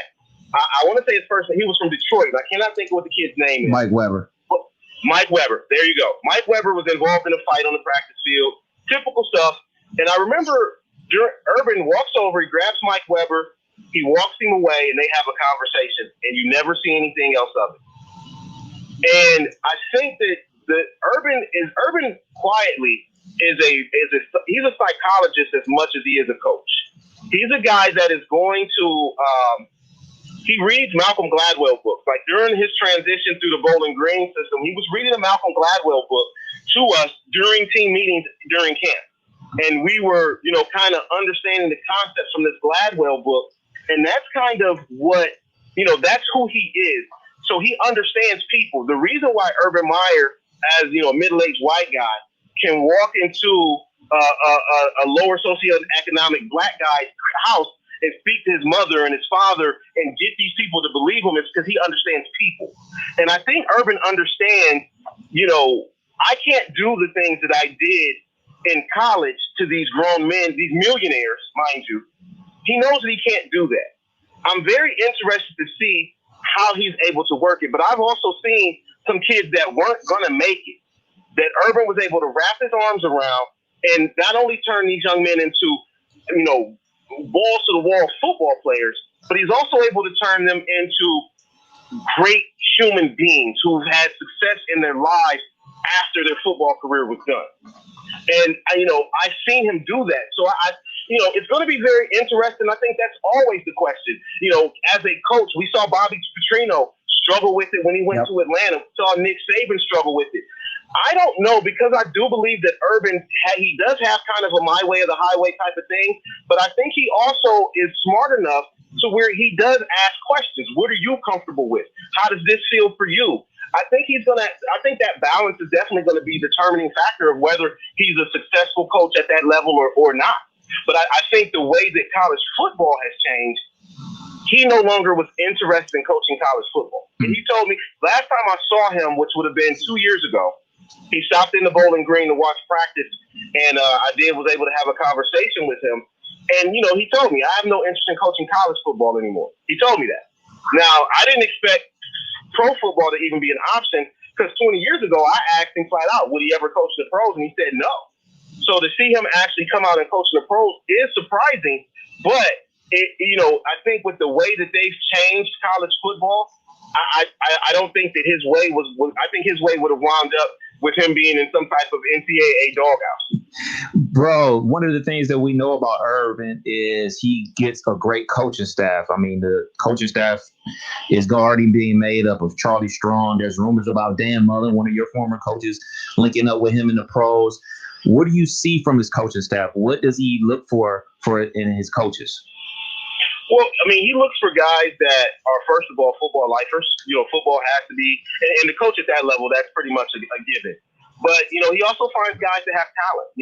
He had, one of my favorite coaches that came in, aside from Coach Pedrawa, was Stan Drayton. Stan Drayton was the running backs coach, and he wound up going to coaching for the Packers and the Bears. Now, I believe he was at Texas under Herman. I don't know where he is now. But I know Coach Drayton was he looks for guys that are all about ball, but they have a special knack to be able to work with players. Like, to be completely honest, Dan Mullen was not my favorite coach on that staff. Could not stand Dan Mullen. Told you, Kenner. He got never mind. That's just comment for another day. Continue, bro. Don't be rude, Kev. We have a guest. I don't want to hear you talk, Kev. Keep going. Could not stand Dan Mullen. But you cannot argue with the result, the Tim Tebow, the Dak Prescott, the Trusk down in Florida now. You cannot argue with the results that Dan Mullen has gotten, and those are the type he goes and gets guys, and he's loyal to a fault. I don't know if you guys have recognized this, but he's never fired an assistant coach in his whole coaching career. That's what got him in trouble. That is what got him in trouble. That is what got him in trouble, and he can't be loyal to a fault. But I think honestly, the one thing that we don't necessarily give these college coaches credit for. Urban is one of the guys that gets it. It doesn't stop. He gets that college football is exploitation. He gets that, right?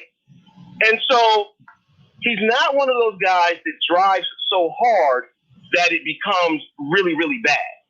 But he does set a standard for you, and as a man at that age, you have a choice whether you want to meet that standard or not. And with the NFL, I believe that method will work. I believe that if you say, hey, this is what our standard is. Yes, with the Jacksonville Jaguars, no, we have not had a lot of recent success. However, this is the standard that we're trying to reach to. And if you're trying to reach this standard with us, you're going to show us and we're going to reach that standard, or you're not going to be here. And I think that's as a player, and I think as a staff, his rep, if Charlie Strong is coming back, if he goes and gets another staff like what he got when he was going into Bowling Green or what he had in Florida, I don't think the coaching staff is going to be a problem. I do wonder what NFL experience coaches he's going to have. But then you do have guys like Zach Azzani, who is a guy that's in the NFL now that, has been there for years. That was a GA under Urban. So he does have connections. I mean, that coaching fraternity is so small. I expect him to come up with a bang up staff of guys who's really ready to do the job. So what's the success for Urban? Obviously he's got the number one pick. We're expecting Trevor Lawrence to be the number one pick. What's acceptable in his tenure as Jacksonville's head coach? Is it Super Bowl or bust, or how we do in national championships with Ohio State? If you don't win a national championship as a head coach at Ohio State, your tenure was a failure. What's something fair for Urban Meyer for us to expect? Well, I think first and foremost, I think the first thing that you can expect in year one is competency, right? I mean, the NFL is a different monster because, you're not going to recruit 5-star kids. Let's be real. I think that's the biggest difference between the NFL and the pros. Alabama, Ohio State, schools like that, they're already playing at an advantage because they simply got better kids, right? Mm-hmm. In the NFL, the little things matter more. And the margin of error is a lot smaller. I do believe that Urban I think the first thing you're going to look for is competency, right? We're not going to be looking at it for the Bobby Petrino Atlanta situation where, he was a horrible match from the beginning.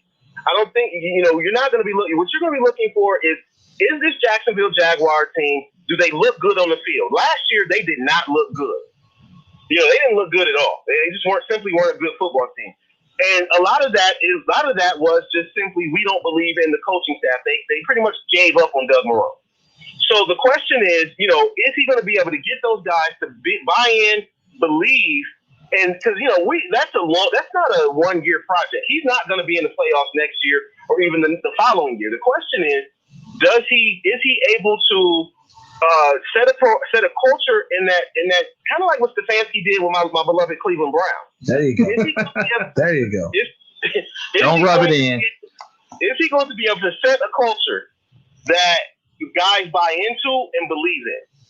I think that's the first thing. So honestly, like it could be a situation if they come in next year and he's able to, let's say they go 4-12, but they've got maybe 5, 6, 7-point losses. Well, that's a win for them right now. That's a win for them right now. But I think it's also going to depend on, well, how does Trevor Lawrence develop? We all know he's taking Trevor Lawrence. I mean, we love Justin Fields. He's taking Trevor Lawrence. But how does he develop? What kind of weapons they put around him? I mean, that last regime with Coughlin and Marone, they stripped that team of all the talent. Ramsey's gone. Fournette's going to the NFC Championship game. Like, they got rid of all of the young talent on that team. So the question is, do they look competent on the field? And then how quickly can they reload that team in order to, really compete in the AFC South? Bro, this is something I was reading online about this being a feeder system for Ohio State. Justin and I have been talking about this for a while, and you brought it up as well about him being loyal to a fault. He can't just say, like, hey, just give me all your Buckeyes and come on down to Jacksonville. I got a job for you. So how is he going to play that? Because you know us, how we want people to be so loyal to the Buckeye Nation and so faithful. How is he going to play that to say, hey, look at, he's got the number 1 pick. He can take Justin Fields, but we all believe that he's going to take Trevor Lawrence. How can he play both sides of the fence? Because he's played both sides of the fence basically with Ohio State and Florida the last couple years, like over a decade he's been doing that. So how is he going to play both sides of the fence, keeping Buckeye Nation happy as well as trying to win games with the Jacksonville Jaguars? I mean, he doesn't care about Buckeyes. Well, real quick, because my big problem is when he came out and said, I'm not going to gut the Ohio State coaching staff. And my problem with that is, well, that's not a killer instinct. Like, I love Urban Meyer, but that's not a killer instinct. The killer instinct is, hey, if I want to go take anyone off that damn Ohio State coaching staff, I'm going to go do it. I was like, where's the killer instinct? But no, you're saying he don't want no dang Buckeyes. Is that what you're saying? what I'm saying is this. If there's a coach on Ryan Day's staff that he feels like is going to be successful at the next level, then he's going to take that coach. But if there is a coach, but at the same time, like you said, loyal to a fault. I don't think he's going to gut the Ohio State football coaching staff, because he's got connections everywhere. He's got other guys that he can reach out to. He's got guys he can reach out to. So I think that there may be some Buckeyes that'll show up in free agency this year. Sure, there's going to be some Buckeyes that are going to show up. Well, there may be a coach or two that will leave and wind up in Jacksonville. Sure, that's possible. But I think we're talking about, when you say the name Urban Meyer, you're talking about one of the, 5 best living coaches in college football history. The world is his oyster as far as who he wants to take as a staff. Because I'm quite sure, Shad Khan, the owner down there, did not put a salary cap on his coaching staff. So he's going to get the best of what he wants. Now, does that mean a Mick Marotti winds up leaving Ohio State? That's possible, because I know he's been loyal to Mick. But the question is, does he want to go? That's another thing. Does he want to go? Was Mick at Bowling Green with you? No, he was not. The guy that we had was a guy named Aaron Hillman. And Aaron Hillman I could see him he could maybe a reunion with Aaron Hillman. Aaron Hillman was a heck of a strength and conditioning coach. Love Coach Hillman. And, honestly, all of my love of 80s rock, it comes from Coach Hillman, in the AC/DC in the weight room. Like, I'm literally like, I'm the probably, people see a 40-year-old black guy singing along to Neverland, and they're like, what are you doing? But Aaron Hillman. You knew when you walked in, it was time to do that max bench reps or them max squat reps, AC/DC was going to be playing, and you were going to get down with that. So, there's going to be some Buckeyes that play for Coach Meyer and are going to want to go to Jacksonville that are free agents. There's also going to be some coaches that, that are going to come back in from where he has been. Where can he come back in and do? Can he come back in and do what he does?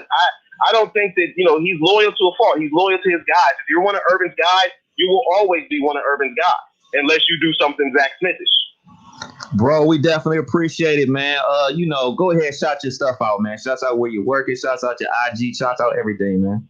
You can always catch me on at BlameJG on IG and Twitter. I'm not as active on Twitter, much more on IG. Definitely catch me there. And, I got some projects in the work, man. Some of the poetry stuff is picking back up 2021. Hopefully I'll release an album or two in a book also. All right, good stuff. Again, John Gibson, thank you so much for your time. Much appreciated. Take care.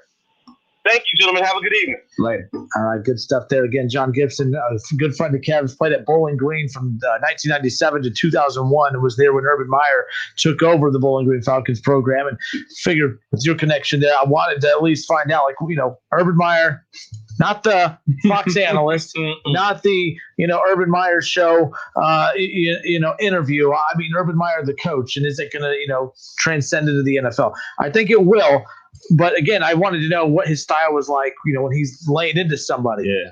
How do you turn that off and just all of a sudden become a calmer guy in the NFL? I don't know. We'll see. But if there's a guy to do it, I think the difference is we talked about Petrino and guys like that. Did Petrino really own the room when he walked into it? I feel like Urban's going to have the respect. I think Urban's just one of those dudes that instantly has your respect. Yeah, because he did a lot of winning. Carried himself well on TV. He just looks the part. I just think that's going to go a long way. That does matter, by the way. That does matter. That's why, when I look at Zach Taylor, I just don't see him walking into a room and owning the dang thing. Say what you want. You didn't like Marvin Lewis, but Marvin Lewis, you felt when you were listening to him, doing interviews, he was a coach. Right. He had control. That I think that goes a long way. Urban has that part. But how far into training camp, if there is one? How far into preseason, if there is one? How far into training camp does he get before guys say, all right, I can rock with him? And how far into training camp before guys say, oh, I know he's not going to talk to me that way again? There are two different sides of that, and we don't know. It's going to be a lot of chatter this offseason, but it could take off in training camp or it could blow up in training camp. I mean, who knows how long this will last? I really wish John could have told you the Dan Mullen story. That's a definitely off-air situation. That's where we're heading now anyways. Hey, folks, I have a chance for you to win $10,000 on the other side of this little break that we're going to take here. Also, keep in mind, Urban Meyer's quarterback situation, it doesn't have to be Trevor Lawrence, and I damn sure don't want it to be Justin Fields. I want Deshaun Watson, and why shouldn't it be? But, Justin, they play in the same division. We'll discuss next.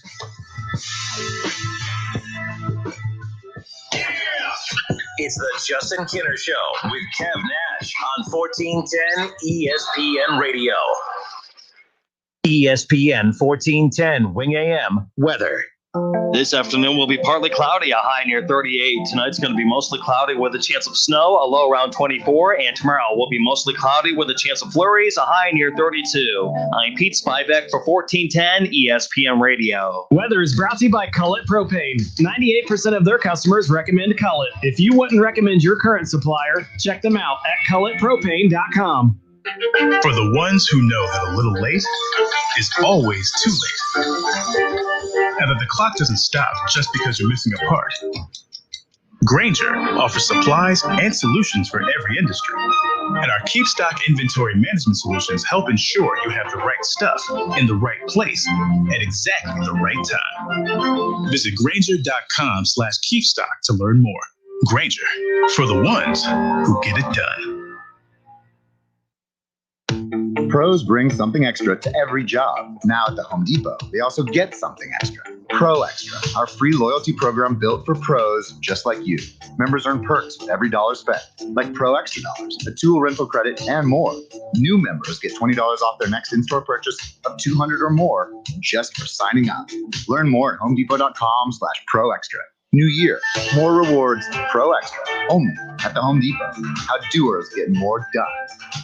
Are you involved with a school or charitable fundraiser that holds an auction, bid and buy booth, or a raffle to raise money? Many of the most popular items at auctions or booths are autographed sports memorabilia items. How can you get great items in your event? Call Adam Walter at Sports Investments. Sports Investments has a consignment program for fundraisers that has provided outstanding items. You select items that are proven sellers, including autographed pieces from Tiger Woods, LeBron James, Joey Votto, the Big Red Machine, the Bengals, the Browns, UC, USC, XU, UK, NKU, Dayton, Louisville, Notre Dame, and Ohio State. Sports Investments consigns the items to your group at a highly discounted price. And when they sell, you keep the profit. You don't pay anything in advance. And if something doesn't sell, you simply return it. You'll enjoy the experience of dealing with the Walter family. Call them at 513-891-5000. Email adam@sportsinvestments.com or visit them on Montgomery Road, right off I-275. Just 40 minutes from WING.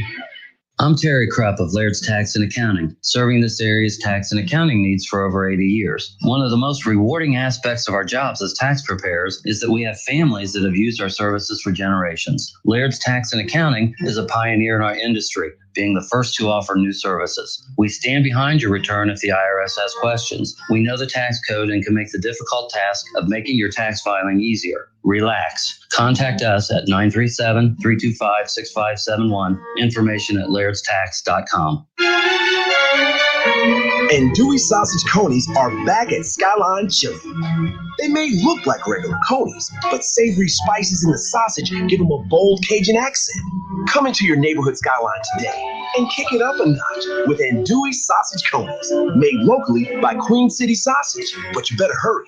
Andouille Sausage Conies are only at participating Skyline locations for a limited time. Feeling good. It's Skyline time. I struggled with symptoms like frequent gas and stomach pain for years. I was bloated all the time with daily diarrhea. At first, I thought it was what I was eating. I kept thinking it was stomach issues. So I did my research and talked to my doctor, and we finally uncovered the truth. It was actually EPI. Exocrine pancreatic insufficiency, or EPI, is a condition where your pancreas is unable to help break down your food. It can lead to symptoms like diarrhea, gas, bloating, stomach pain, unexplained weight loss, and oily stools. And EPI symptoms can be confused with those of other common digestive conditions, like irritable bowel syndrome, Crohn's, and celiac disease. So getting to the right diagnosis meant being more open with my doctor about the severity of my symptoms and how often they were happening. But there's good news. EPI is manageable, so don't wait any longer. Use the symptom checker at identifyepi.com and schedule a visit or call with your doctor to ask, could I have EPI? Sponsored by AbbVie. There's never any FOMO with the iHeartRadio app. You won't ever have to miss out on your favorite shows and contests with this radio station again. Radio 24/7, 365. We're here when you want us. Stay connected and listen anywhere when you download the free iHeartRadio app. Whether class is in school, at home, or a little bit of both, school goes on. So Staples has everything your student needs at amazing prices. From notebooks to sanitizer, pencils to lap desks. And this week, Staples Marbleized Comp Books, one subject notebooks, and Elmer School Glue are only 75 cents each. Shop in-store or pick up curbside. Restock for school and save big right now at Staples. Ends 1/23/21 while supplies last. Curbside available in most stores. If I'm not commuting anymore, where do I really want to live? While you handle life's questions, Merrill Guided Investing helps you manage your portfolio and invest for your next move with the option to work with an advisor at a low cost and minimum. Merrill, a Bank of America company. Visit merrilledge.com/investing goals to get started today. Investing involves risk. Merrill Lynch, Pierce, Fenner & Smith Incorporated, both a registered broker-dealer and investment advisor, member SIPC. Investment products are not FDIC insured or not bank guaranteed and may lose value. Merrill Edge Self-Directed helps put investing within reach. Get started at merrilledge.com/within reach. Merrill Lynch, Pierce, Fenner & Smith Incorporated, registered broker-dealer, member SIPC. Attention men under the age of 35. You know what really impresses the ladies? When a guy has a few drinks and later gets pulled over for buzz driving. That could cost you around $10,000 in fines, legal fees, and increased insurance rates. There goes let's grab dinner and a movie. Oh, I know. You drive more carefully when you're buzzed. You've proven that hundreds of times. A woman admires that kind of confidence. And you practice how to speak if a cop does pull you over. Slowly, clearly, and politely, like, good evening, officer. A woman admires that kind of foresight. And what woman doesn't find it adorable that you call it buzzed even though the law calls it drunk? You can kiss $10,000 goodbye, along with any chance of having a girlfriend. Because nothing says, I'm a catch, more than a guy who lives in his parents' basement and calls it my place. Buzzed, busted, and broke. Because buzz driving is drunk driving. A message from the National Highway Traffic Safety Administration and the Ad Council. Football fans, the Sunday Morning Tailgate Show is officially back. Every Sunday morning starting at 11:30 a.m., College Football Hall of Famer Keith Myers and Justin Kinner will be live at Frickers on 741 by the Dayton Mall. The guys will recap the biggest games from college football Saturday, including your Ohio State Buckeyes. The guys will also get you set up for the day's biggest NFL matchups, featuring your Cleveland Browns, Cincinnati Bengals, and more. It's the Sunday Morning Tailgate Show, live from Frickers on 741, Sunday mornings at 11:30 on 1410 ESPN Radio. Well, Jason, I've got to tell you, you're pretty much everything this company is looking for in an entry-level candidate. Great. Your resume isn't quite what we're used to, but you've got a fantastic work ethic. Thank you. And I'm impressed by how you carry yourself. So, should we talk about the job? What? The job? Oh, sorry. Yeah, I have no way of recruiting or even meeting you. This interview didn't happen. It may sound ridiculous, and that's because it kind of is. There's a huge pool of talent your company is missing out on. Meet the grads of life. Who are they? Talent worth knowing about. Young adults of unique determination and experience. An ideal fit for your company in an entry-level position, internship, or even mentorship. They might not have every qualification you typically look for, but they're exactly who your company needs. Man, we really could have used him. Don't miss out on a resource many innovative companies have already discovered. Go to gradsoflife.org to learn how to find, cultivate, and train this great pool of untapped talent. Brought to you by the Ad Council and gradsoflife.org.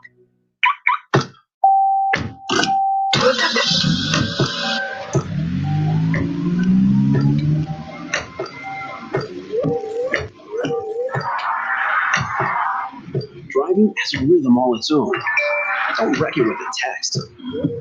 Before you get behind the wheel, silence your phone. Or better yet, designate a texter. For more text-free driving tips, visit stoptextstoprex.org. Brought to you by the Ad Council and the National Highway Traffic Safety Administration. Take a look under your bed. Find stuff under there? What about jobs? No? Now try your basement. There's a pair of overalls that overall you're not so into anymore.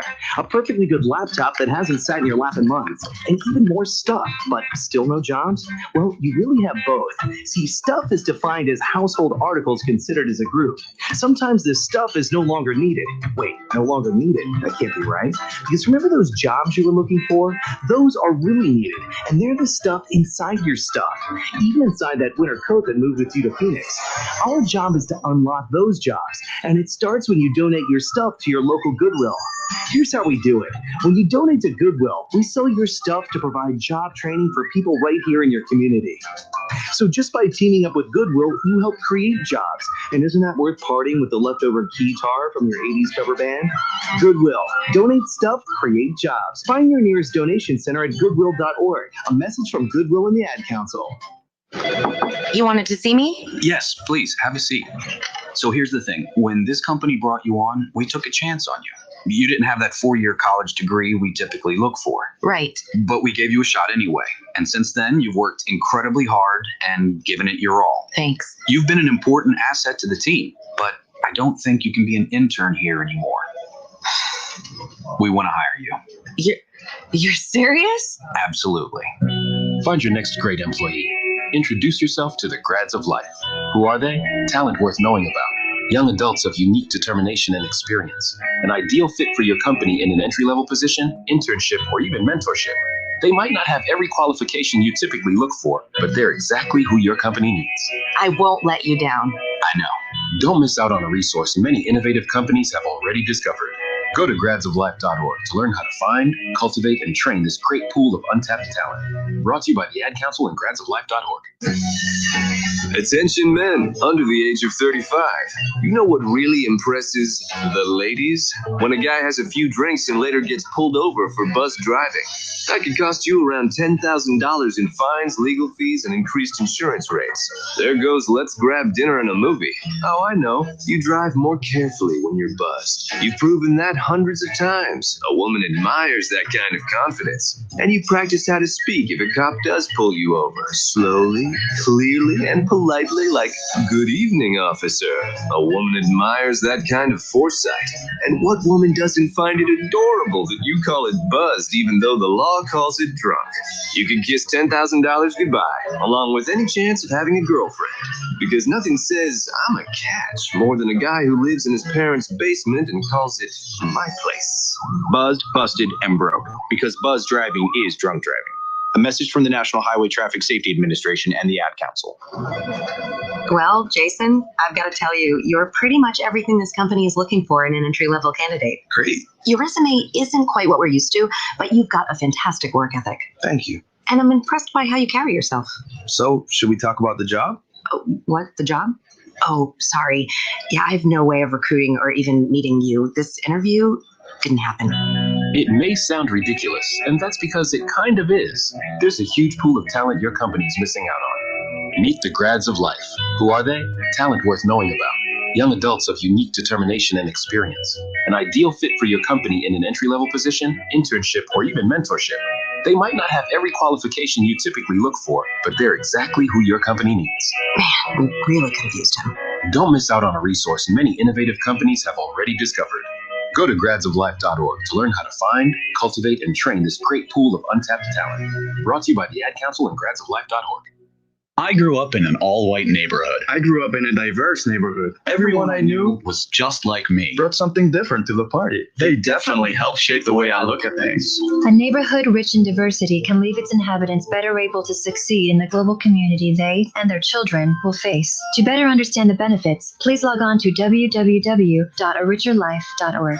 I want my kids to live a richer life. A message brought to you by the National Fair Housing Alliance in celebration of the 40th anniversary of the Fair Housing Act. All sports, all the time. This is 1410 ESPN Radio.